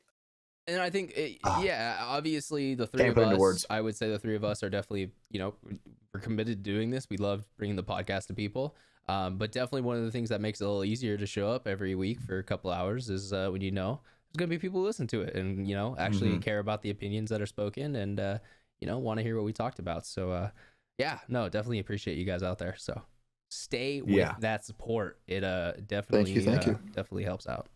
Yeah, and I want to give some special shout outs. I want to give Cedar, Papa Cedar, right? I know he's listening. I love you, Papa. Without you on my paintball team, oh man, it wouldn't even be worth it. I love you so much. Literally, I feel like everyone knows you love Papa though. This guy, dude, let me tell you, Cedar and I have been through some crazy situations, bro. And he's literally always had my back in the paintball world, right? When it was like, when I had a really bad attitude and people were like, I don't even know if I want this guy around, right?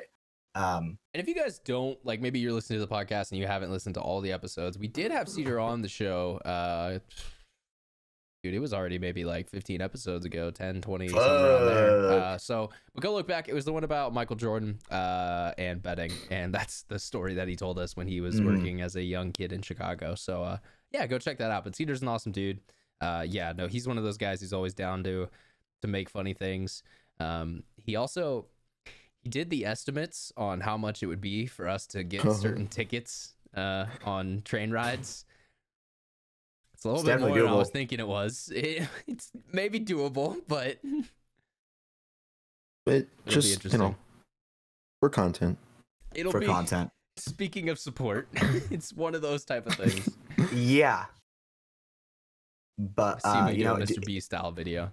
If that does come, and the thing is, if we do low key, we could use it as like a test. What if it does fucking go crazy? You know? Yeah. You never know. What if it's like, damn, these guys are actually kind of funny?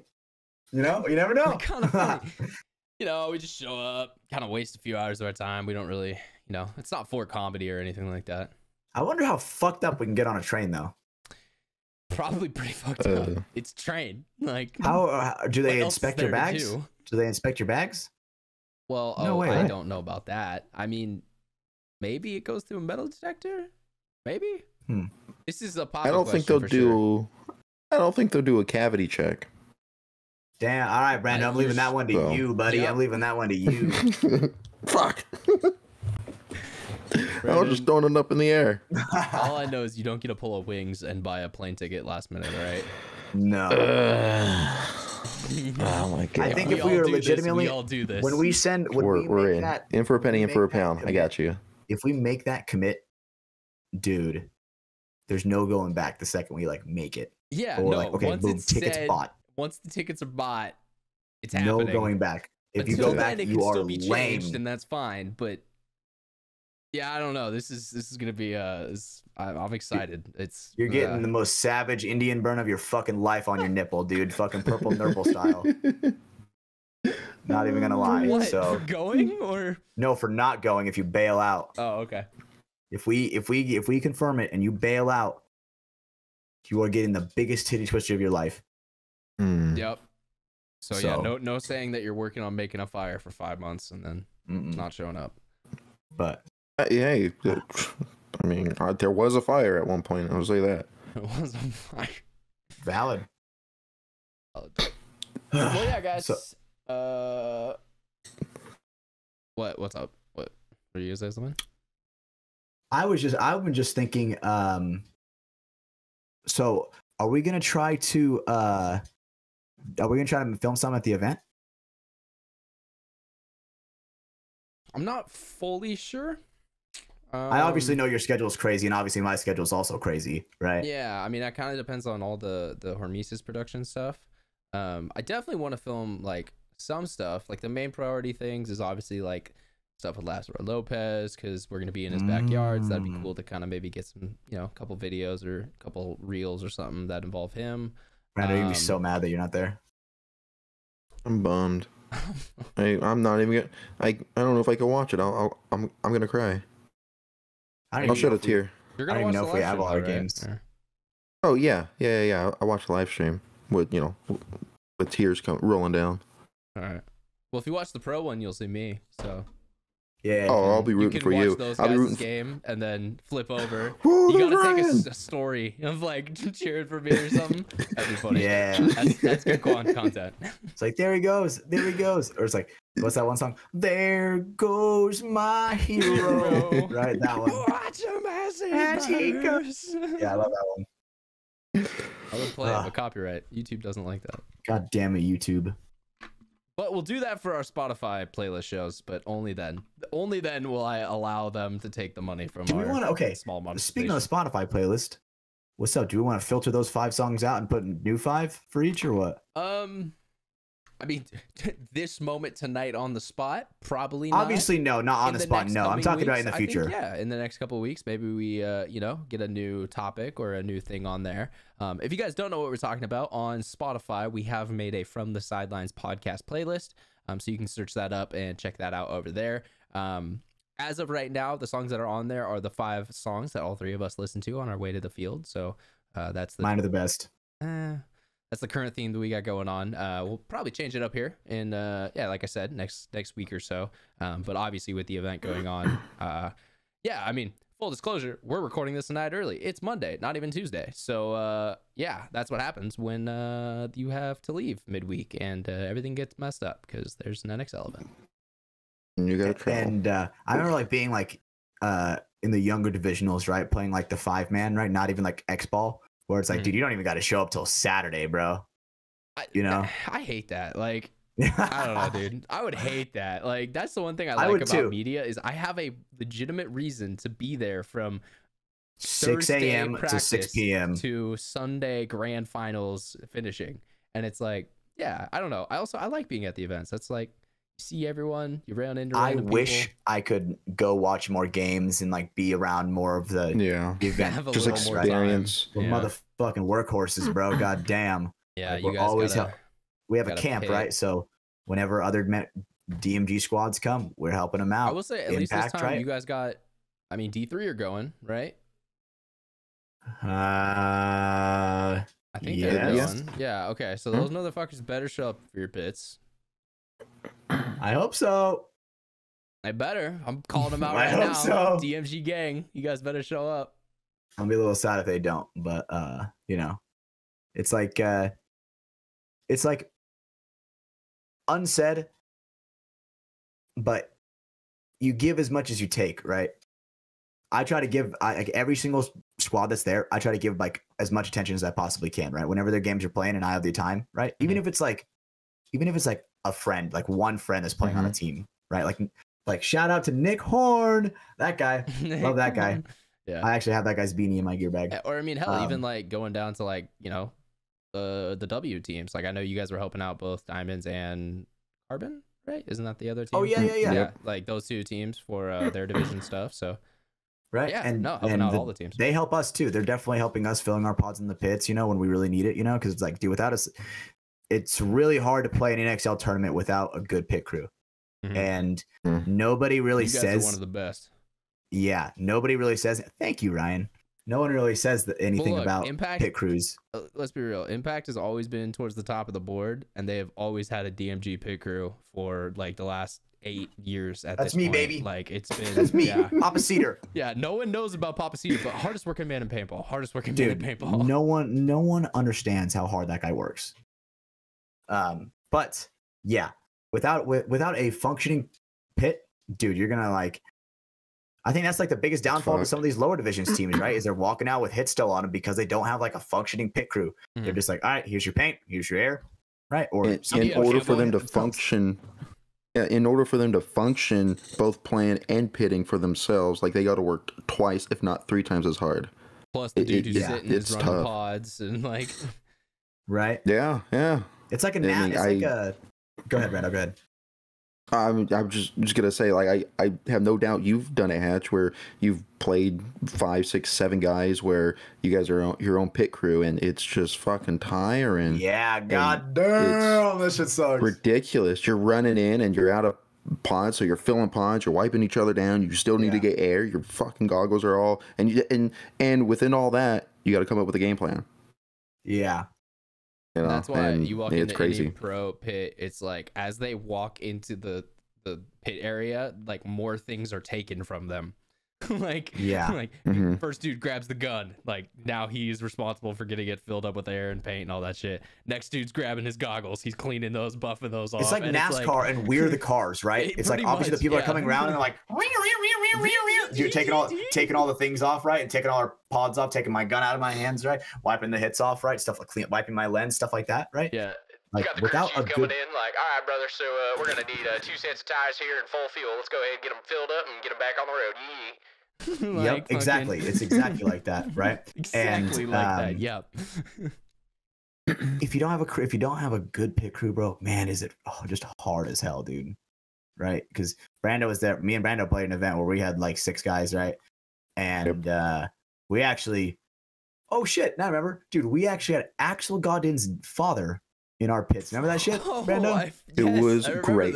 Him in general. Him in general. Dude. I remember this. Holy shit. Yeah.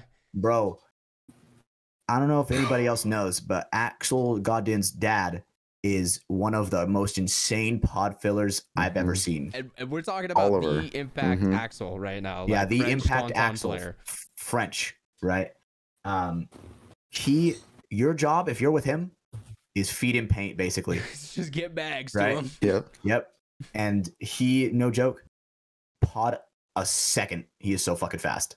I'm not even messing with you. He's like constantly getting fucking pods. It is so fast. So okay, what he's would a you one-man say, army with to it. fill a whole case? Like, how long would that take? Fuck, maybe like 60 seconds. Like, if he had the 4 bags ready to go, like he could just. Oh.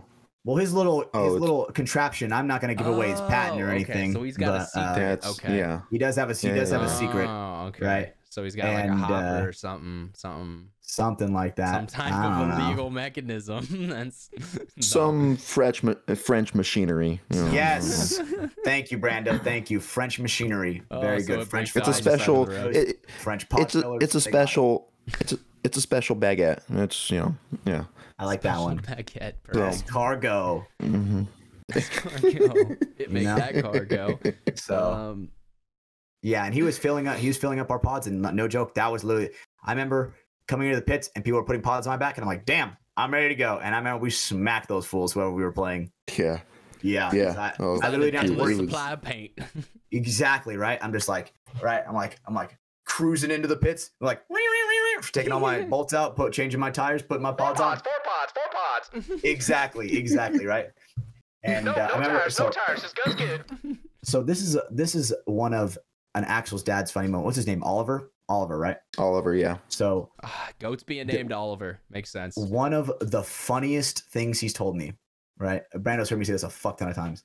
I'm like, "Thanks, Oliver, man. Seriously, I appreciate you." And he goes in his French accent, he goes, "Just win."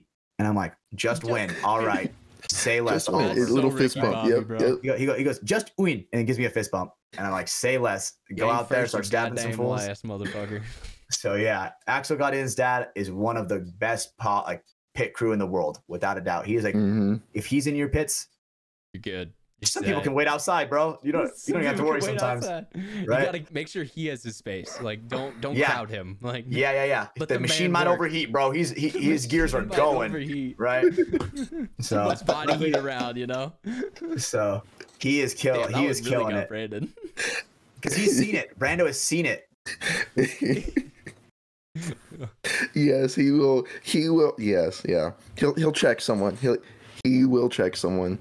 Yeah. He has a method.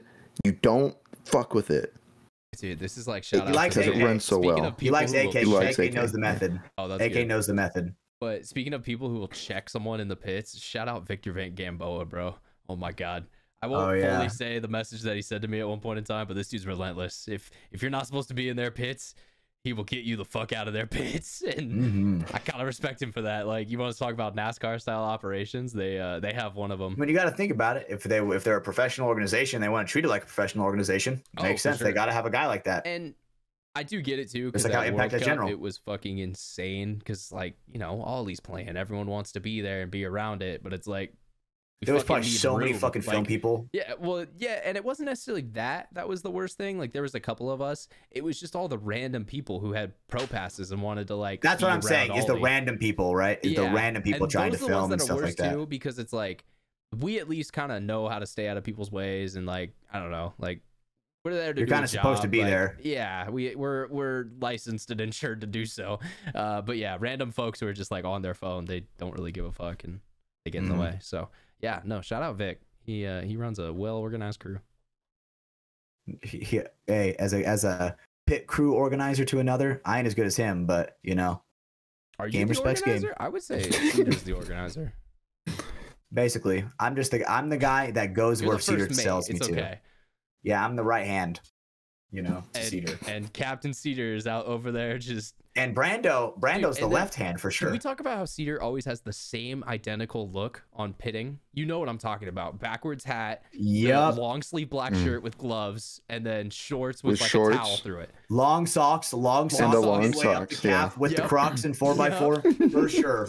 This is Cedar every tournament from after you guys play until the day ends. But the thing is, without Cedar, oh man, Impact would have a hard time without Cedar. Not even gonna lie.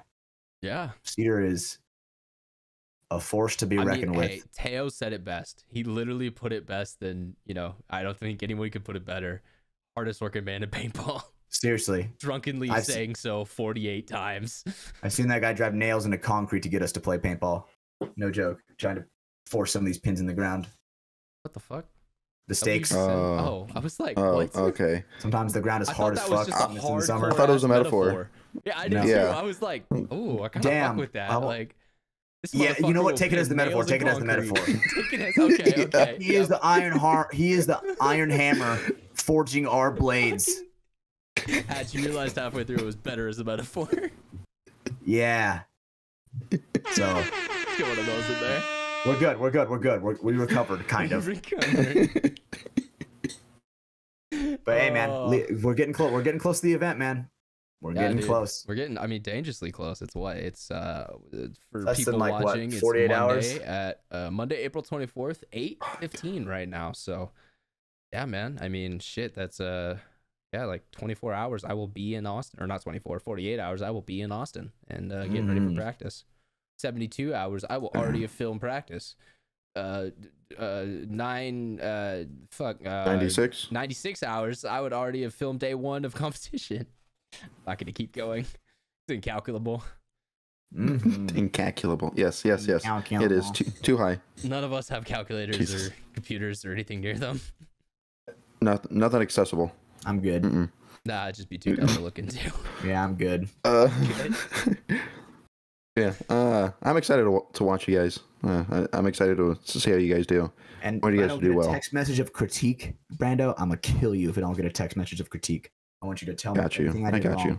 I mean, I did want to ask you at one point tonight, like, you know, how kind of what are you thinking going into this weekend, knowing that, you know, the most you can help with is scouting. You know, like maybe you can kind of, hey, I noticed this, I was seeing this on the broadcast, like stuff like that, but that's about all you can really do. Like, it's kind of out of your hands at this point. You've helped them out during practice. You know, we're a good sparring partner, but now you gotta let the kids go play. I don't. It's weird. I haven't done it. You know, I don't know. I'm gonna do my best. Trying to scout it. You know, we'll catch their games, but I think maybe I don't even know. Watching the other teams that they're gonna play. It'd be good to scout, because sometimes we're working so hard that we're not able to go scout the other teams, or at least all the teams. You know, that's one of our serious downfalls. Not even gonna fuck around. Yeah. So I would assume it'd be nice if someone is at least watching it. You know, live stream is better than nothing. But I don't know if you guys are gonna have your phones. You know, that's the thing. Like day of, like if you're playing, scouting the teams that you're playing on Friday, you guys aren't gonna get that information probably until after those games. Once you guys after you play, you know, kind of like come back to reality. You know, I'll send it and everything. You know, I'll be watching as long as it's late games. So I can watch. And the reason why I was saying is that I know Queasy, there was a couple times during when he was playing on the DMGs, the pro side, and I was actually in the group chat, and yeah, it was kind of funny seeing like him calling things out and, you know, like saying what guys are doing good and stuff, and, you know, kind of it's similar things that I feel like you'll be feeling this weekend of like really hoping and wanting to do what you can to help, but I don't know, kind of. Yeah, it's just not Brando must be right. Not being able to, be there and help firsthand. You're just it sucks, you know. Jesus take the wheel. I really am. Yes. Ugh. Take the bull by the mullet. You know what they say. You don't sound too excited about that one, buddy. What? Jesus take the wheel. Letting take the wheel? Yeah. I mean, hey. I mean, sure, yeah. Jesus takes the wheel. We could go with that. Carrie Underwood. That's what we're going with. It's all good. Okay. We got to get there. Okay. We do. At some point. Fuck. Yeah. What if I just hit you guys with that? Like the last hour and 40 minutes, we haven't been recording. I've just been sitting here doing a show. All right, guys. You guys ready to start? Like, all right. Great pre-show. So you guys ready? Let's roll into it. Like, I'm gonna go play some Elden Ring. I'm gonna go. Hatch, never see him the rest of the night. I don't see him until in Texas. But peace out. No, I can see that. That'd be a understanding answer. Nah, we're good. But just imagine that would suck so bad. No, but just imagine that's like what happened right now. Like crashes and everything. Oh my god. Maybe that's how I'll prank you guys. One of these shows. You already missed April Fool's, bro. You already missed it. Who said it had to be on April Fool's? That's when you'd be expecting it. We didn't record during April Fool's, so that's another thing. So, I got my guys. So, if only you got your guys. Oh yeah, you did your little. Hey, I don't think I can't play. Did we talk about? I'm out of here, boys. I'm pretty sure we did. Yeah. I was like, I'm out of here. I can't handle it anymore. I can't. April Fool's. I'm so stressed out. Yep. I can't take it anymore. Stupid ass bullshit. Because I was making sure I was like portraying. I'm like, guys, we need to have a team meeting with just the core team. All right. And it's like, whenever something like that said, it's like, whoa, right? So. Yeah. No, obviously now I think everybody's the core. If I'm told to walk away, some shit's happening. Doesn't happen very often, but when it does, some shit is happening. Yeah, I bet. God damn. You get many moments like that when you were traveling with the pro team? From the pro guys, not really. From Dave a couple times, yeah. Dave likes to have certain moments not be captured and recorded on camera. So yeah, I heard the same thing from Cena when he was doing the Impact series. Yeah, there's there's some times when the Beastman tells you to wrap it up, and you say yes sir, Dave, and you stop recording. Yep. And you say aye. That's the smart. Aye, Captain. Yeah. And I mean, honestly, a lot of it is just like, just heated conversations and shit that like, dudes are yelling, they're passionate, they're playing paintball, maybe they just got bunkered, they're hot, like, okay. Like, that's probably not even what they think, like it was just, they're angry, they're frustrated, they're in the moment. Like, does that shit need to survive forever? I feel like we haven't had a moment like that in a while, like as a whole team, where just tempers are boiling over with several people and we're snapping at each other, and now we just have to walk away and just settle what's going on away from everyone. Yeah, as a whole team, like true. There's a couple people here and there that going at it with each other. I'm gonna be honest. Hatch yells every weekend. I do yell every weekend. He just yells. Like, he's passionate. He gets really loud. So like, I think that's what people have realized. It's not necessarily that he's like angry and he's like fucking mad at you, but it's just like, what are we doing? I want to win. Let's go. Like, and I think the hardest part about that is like, probably like subconsciously I'm always like trying to chase like the perfect point, right? Where it's like, oh, I could have done this better. Shoot 5 balls, hit 5 bodies. Like, exactly, right? It's like, and it's a horrible thing to always look at because perfect can never even be achievable ever, right? You'll never so do it's that, like, yeah. But it's always just the goal, right? And it's like, I'm obviously very hard on myself. Something to chase. Teammates, yeah, my teammates know how hard I am on myself because sometimes it'll go towards them, right? Sometimes I'm like, yo, Cedar, what the fuck, right? And he's like, yo, fuck you. And I'm like, yo, let's walk this. It is funny when you and Cedar fight. Cedar usually always has a really good example or reason why something happened, and you're always like, shit, my bad. All right. Yeah, that makes sense, Papa. No, right. no, always, I would say but there's been it's times more where 50-50. Like, it's hilarious where Cedar's like, well, I was doing this and I was like, and then you're like, okay, my bad, Papa. Like, no, but I would say there are a lot of times where Cedar in the moment he gets heated in the middle of the point, right? And obviously, like me, I can see that. Yeah. Say we're doing like a drill, right? And say, right? It's like say we even win the point, right? It's always chasing that perfect point, you guys right? Yell more like, after you win points than you lose, right? Because it's like, or say it comes down to like a one-on-one and we win it, right? Though, Brandon, that's why you're like, yeah. Because it's like, I feel like because we know we could do better. Like we know we could do better, right? Yeah. Well, and I hate to say it like this, it's no slouch to the guys you're playing, but usually the teams you guys are playing are lower divisional teams. There's not very many times you guys are playing a semi-pro or up team. So, don't want to, we beat those guys because they made sloppy mistakes, but we can't be doing that moving forward. Exactly, right? Or it's like I remember one time there was one where it was like Cedar's in the 50 snake and I'm in like the 50 Dorito, but we're kind of talking to each other, right? And he shoots the guy, doesn't end up telling me, and then gets shot, right? But he knew and I didn't, right? At that point, he's dying with information, right? And that's and he was getting upset at me, and I'm like, dude, calm down, right? You don't need to overfight, right? Kill the guy, sit back, 2-on-1, let me know that it's a 2-on-1, and then we engage from there. And then we win. Exactly. Take it slowly but surely. We win. Right. We win rings and cups and titles and plaques and medals. And that's the goal, man. Eventually.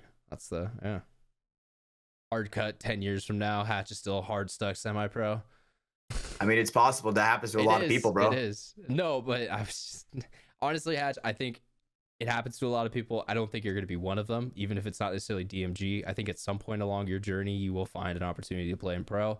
But I think that, you know, so people listening, the reason that is, it's more so Hatch's dedication and willingness to spend, you know, 3 hours driving each way every single fucking weekend to get better at this game. A lot of you guys out there say you want to get better, but you won't do shit like that. And, you know, that's the type of shit that, like, eventually a pro team will see that and be willing to kind of take that chance on you or kind of give you that shot to get some higher level experience. Mm-hmm. But that kind of dedication, it's going to make greatness. And I'm not, and I'm not saying, Hatch, that's going to happen this year, next year, 2 years from now. Like, I don't know, but you know, and I appreciate the kind words. But until then, I got to work 10 times fucking harder until that point. Yeah. Right. And obviously, and even when you get there, 10,000 more hours, even harder. Brando, I think you're kind of in a similar boat too, man. I would agree. Because I'm gonna be honest, like, I mean, both you guys are on the younger side for, you know, paintball players. You guys are, you know, let's say under like 27. I feel like if you're under that age, you're a young paintball player. That's awkward. Ow. Ooh. We got Brando under. Fuck. Under. How old are you, Brandon? I thought 27. You are 27. So you're still under it. You're still under it. We'll count that. We'll write it down for you. Okay. But yeah, no, so like, you're not take that dagger out. But I don't know. The other thing I'm going to be saying though is, like, you guys are in the right places. You know, you have out of the teams come around and stuff like that. You get the opportunity to play, you know, some higher level ball every now and then. And yeah, I don't know. I you watch a lot of people play paintball, and especially when you watch like the regional tournaments and stuff. And those are really the times that give you the perspective of like, that guy might actually go somewhere if he wants to keep with this. And there's you know, those guys out there you see in the camp who are at like different levels on that ladder, but you can tell, like, okay. And you can tell when someone's on there, like, say someone's like, on like I'm gonna say the D4 line, but is killing it. Oh, right. I think we're talking about the same dude, Cody Collins. Shout out right now. I think that dude straight is up, on his grind. I think he's working up the ladder. He's been killing it. He's not, you know, he's not D3 semi-pro, all that stuff yet. I think he's lacking some of the fundamentals when it comes to communication, realistically. Right. Yeah. But I think the point I'm making there is you see it in guys who, it's like, even at their earlier levels, you can see their kind of dedication to this game, or like wantingness to get better at this game. And he's another fellow driver like myself. He's another, he lives near me, I'm pretty sure. Yeah, you goddamn country boys. Yeah, what can I say? That guy's got some fucking style that I can never match, bro.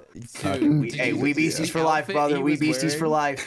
Dude, the outfit he was wearing at Seapool, I don't know if you guys saw that. He was looking hella fly. Are you talking the New Jersey he had? No, not the New Jersey. It was at Seapool. He had like, he had his fucking bleached jeans and shit. He looked like a fucking music event or something. But yeah, he had like a tight fitting, like buttoned up shirt and shit. Dude, and, like, you know he was in a band, right? Damn, bro. Yeah. No, he like looked like a lead singer. I was like, bro, you're too drippy right now. Yeah, I'm like, god damn, look at me, make me look like shit out here, bro. Exactly. Relax. But I love Cody. He's a guy who's I'm always talking to that guy. He is always looking for improvement, and I would say his squad, the whole DMG Pink, I'm pretty sure that's his line. Mm-hmm. Those guys are definitely getting better for sure. And I try to give back as much as I possibly can, and I want to try to focus on helping more of the other DMG divisions. Yeah. Right. So I mean, thinking about it, going to this event for like, I guess let's say like DMG camp teams, it's like you guys, DMG gang, which is the D3 team. That's it. Well, yeah, okay, that's true. I know is one of the female teams going? I think I heard something about that. Oh yes, Carbon, yeah. Carbon team, I'm pretty sure is going. Is there WNXL stuff? Okay, I don't. Okay, whatever. No. I don't. It's like they're like shit. they're the amateur 5-man, like where it's like that bracket below the WNXL pro, where it's like okay, whoever does the worst in the girls pro, yeah. Whoever does worst in the girls pro gets blah, you know, bumped down, and then someone good old will get DMG. Yeah, DMG. Oh, did I say that out loud? That was just for you, Evan. Miss you, buddy. Speaking of, I think we talked about it earlier, but Evan cut off all of his hair, and that was scary to see, dude. I don't know. I didn't even see underneath the hat. You didn't see it? Oh, you should ask him to take it off. He just like, looks different, you know? Like buzzed? You would probably look way different if you just cut your hair tomorrow. I for sure would look way different. I would look like a completely different fucking person if I like shaved my mustache and like cut my hair. Dude, I kind of want to see that now. Like one day, man, you're gonna show up to the field and I'm gonna be like, who the fuck's this dude? Yeah, I don't know a hatch. I don't know a hatch without a mustache and a mullet. That's the problem now. That's the fucking problem. That's your now. look, and you can never get away from it. And that's yeah. Not gonna lie, that's kind of how I feel. It's a with the beautiful beard curse, too. bro. It's a beautiful curse. No, right? like I so feel that because I shaved my beard earlier in the year, and like for those couple days, I was like, I don't look like myself. This is weird. Like It was a little odd. Yeah. Well, you know, cleaned it up, got it all. It's good now. One thing I just want to say, Brando, I know with your pixels, but one thing I will say, dude, that mullet looking fucking fire, bro. It's looking good. It's starting to get the nice curl. God damn, nice dude. No. With that The back hat of on, it feels nice. You look like you could throw a hair, fucking 101 mile an hour fastball, bro. Oh, here, I'll slowly turn. So the pixels stay somewhat. Look at that. Oh, yep. This is the high quality video that everyone subscribes to Patreon for. Yeah, dude, literally, I could half pipe that shit while I skateboard. I could half pipe it, ride those waves. Shred the gnar, bro. Shred the gnar. Jesus. But yeah, guys. So we're getting towards the end of the show. And you know, spoiler alert for the people out there, the show's coming to an end. But I did have one more thing I wanted to talk about today, and it was a pretty crazy subject that Brandon brought up to me before the show. So you said you were Googling around, and what did you find out about April 24th?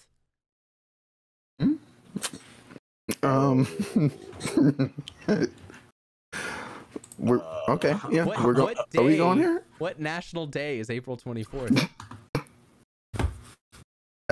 Yeah, April 24th, 2023. We should have them look it up, maybe. Yeah, you guys could say it. Okay, all right. Yeah, it's National National Rape Day. Started from a TikTok, actually. I love grapes. I love grapes. Why is that a thing? What the fuck?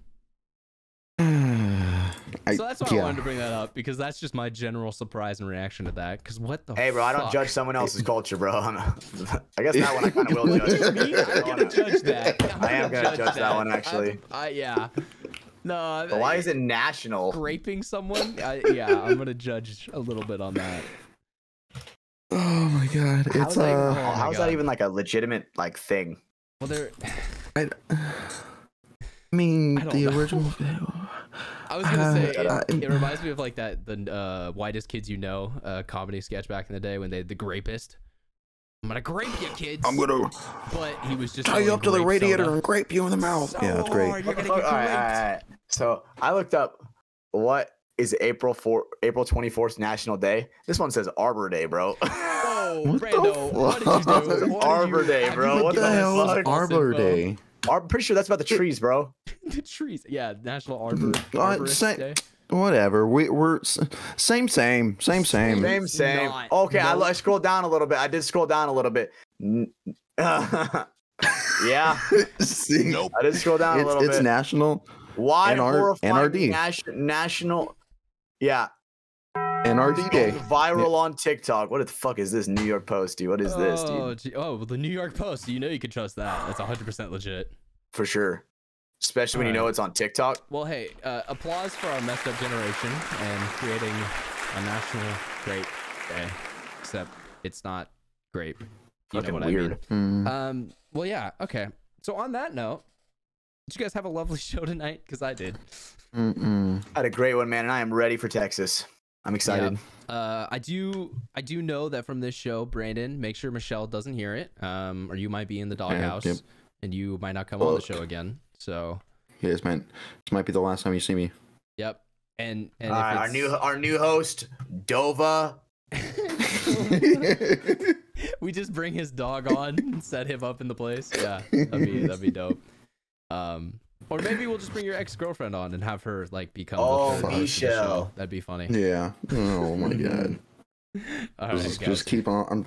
We're gonna keep on rolling those. It's gonna get worse when you actually get married, because then it's the next fiance, and it's, I don't know. That one sounds funny. But yeah, guys, if you made it to this far through the show, I mean, we sincerely appreciate it. Thank you for hanging out with us, getting ready for this layout weekend. If you did want to check out, you know, like we were talking about the layout stuff earlier, maybe you're listening on audio, go check out on Spotify or on YouTube for the video portion of the show, where you can check out maybe some of the stuff we're talking about a little more in depth. And yeah, if you're on those audio platforms, so Apple, iTunes, Spotify, you can drop a rating for the show. So please do that. Drop 5 stars. It helps us out. It's free to do. Literally, it's support, and it's free, and it's great. And yeah, it helps out both parties. Takes only a couple seconds. So just leave a 5-star real quick. You can also subscribe to the show. So on those same platforms, you can subscribe to the show. That's just gonna let you know whenever the podcast is ready to go. The second it's put out onto the airwaves, it's gonna be downloaded onto your phone. And yeah, so next time you go over to your podcast app, it's gonna be waiting for you. We have the Patreon. So like I mentioned in this show, if you're listening to this after the NXL event's already happened, well, that's because you're not subscribed on the Patreon. All of our Patrons get access to the show way earlier on. They get access to it the second that it is edited and ready to go live. But our regular members are delayed about a week. So when you hear the show, we recorded about a week before. So head on over to the Patreon. You'll get access to it the second it's ready to go. You'll also get access to some of the other video content and stuff that we have coming out before it is ready to go live as well. And everything over there is ad free, so you get the highest quality stuff, and you know, no distractions, no delays, no interruptions. We also have the merchandise website. I had weird notes written down there, but the merchandise website, mafiadigitalmedia.com, MafiaDigital media.com. That's where you'll be able to check out stuff. We got the podcast sweatshirt, or I guess the Mafia Productions sweatshirt behind me, which I'm gonna be packing up here tomorrow and taking to Texas, because that is my event sweatshirt. Me too. And then lastly, let's give a shout out one more time to our 2 sponsors for tonight. So one more time, we had NECTR Energy and Liquid IV. I got their box back here. So Liquid IV. For Liquid IV, head over to their head over to liquidiv.com, use code Mafia_Moffitt, and yeah, you can help support us over there. NECTR is NECTR Energy NECTR.energy/MafiaProductions. All right, guys. Well, that's it. Next time people see us, you guys will have played in an NXL event, and Brandon will have sat at home alone in his house and cried deeply about it.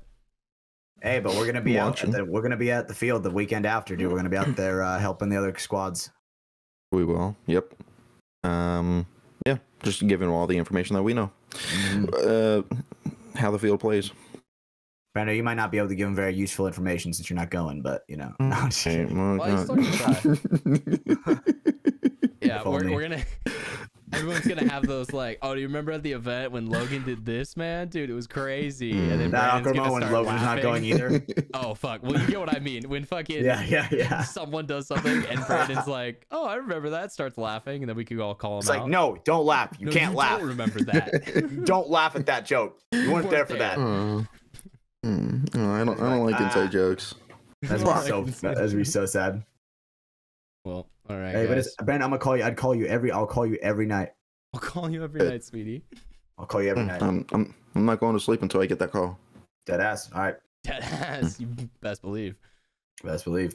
All right, guys. Well, thank you to everyone tuning in out there. You know, make sure you go do those last couple of things I was talking about. Help support the show. But we will catch you guys on the next one. My name is Ryan Mafia Moffat for Brandon, Brando, Baird, and Steven Hatch. This has been From the Sidelines, and we will catch you guys on the next time. Hit them with it. Bye. See you guys on the next one.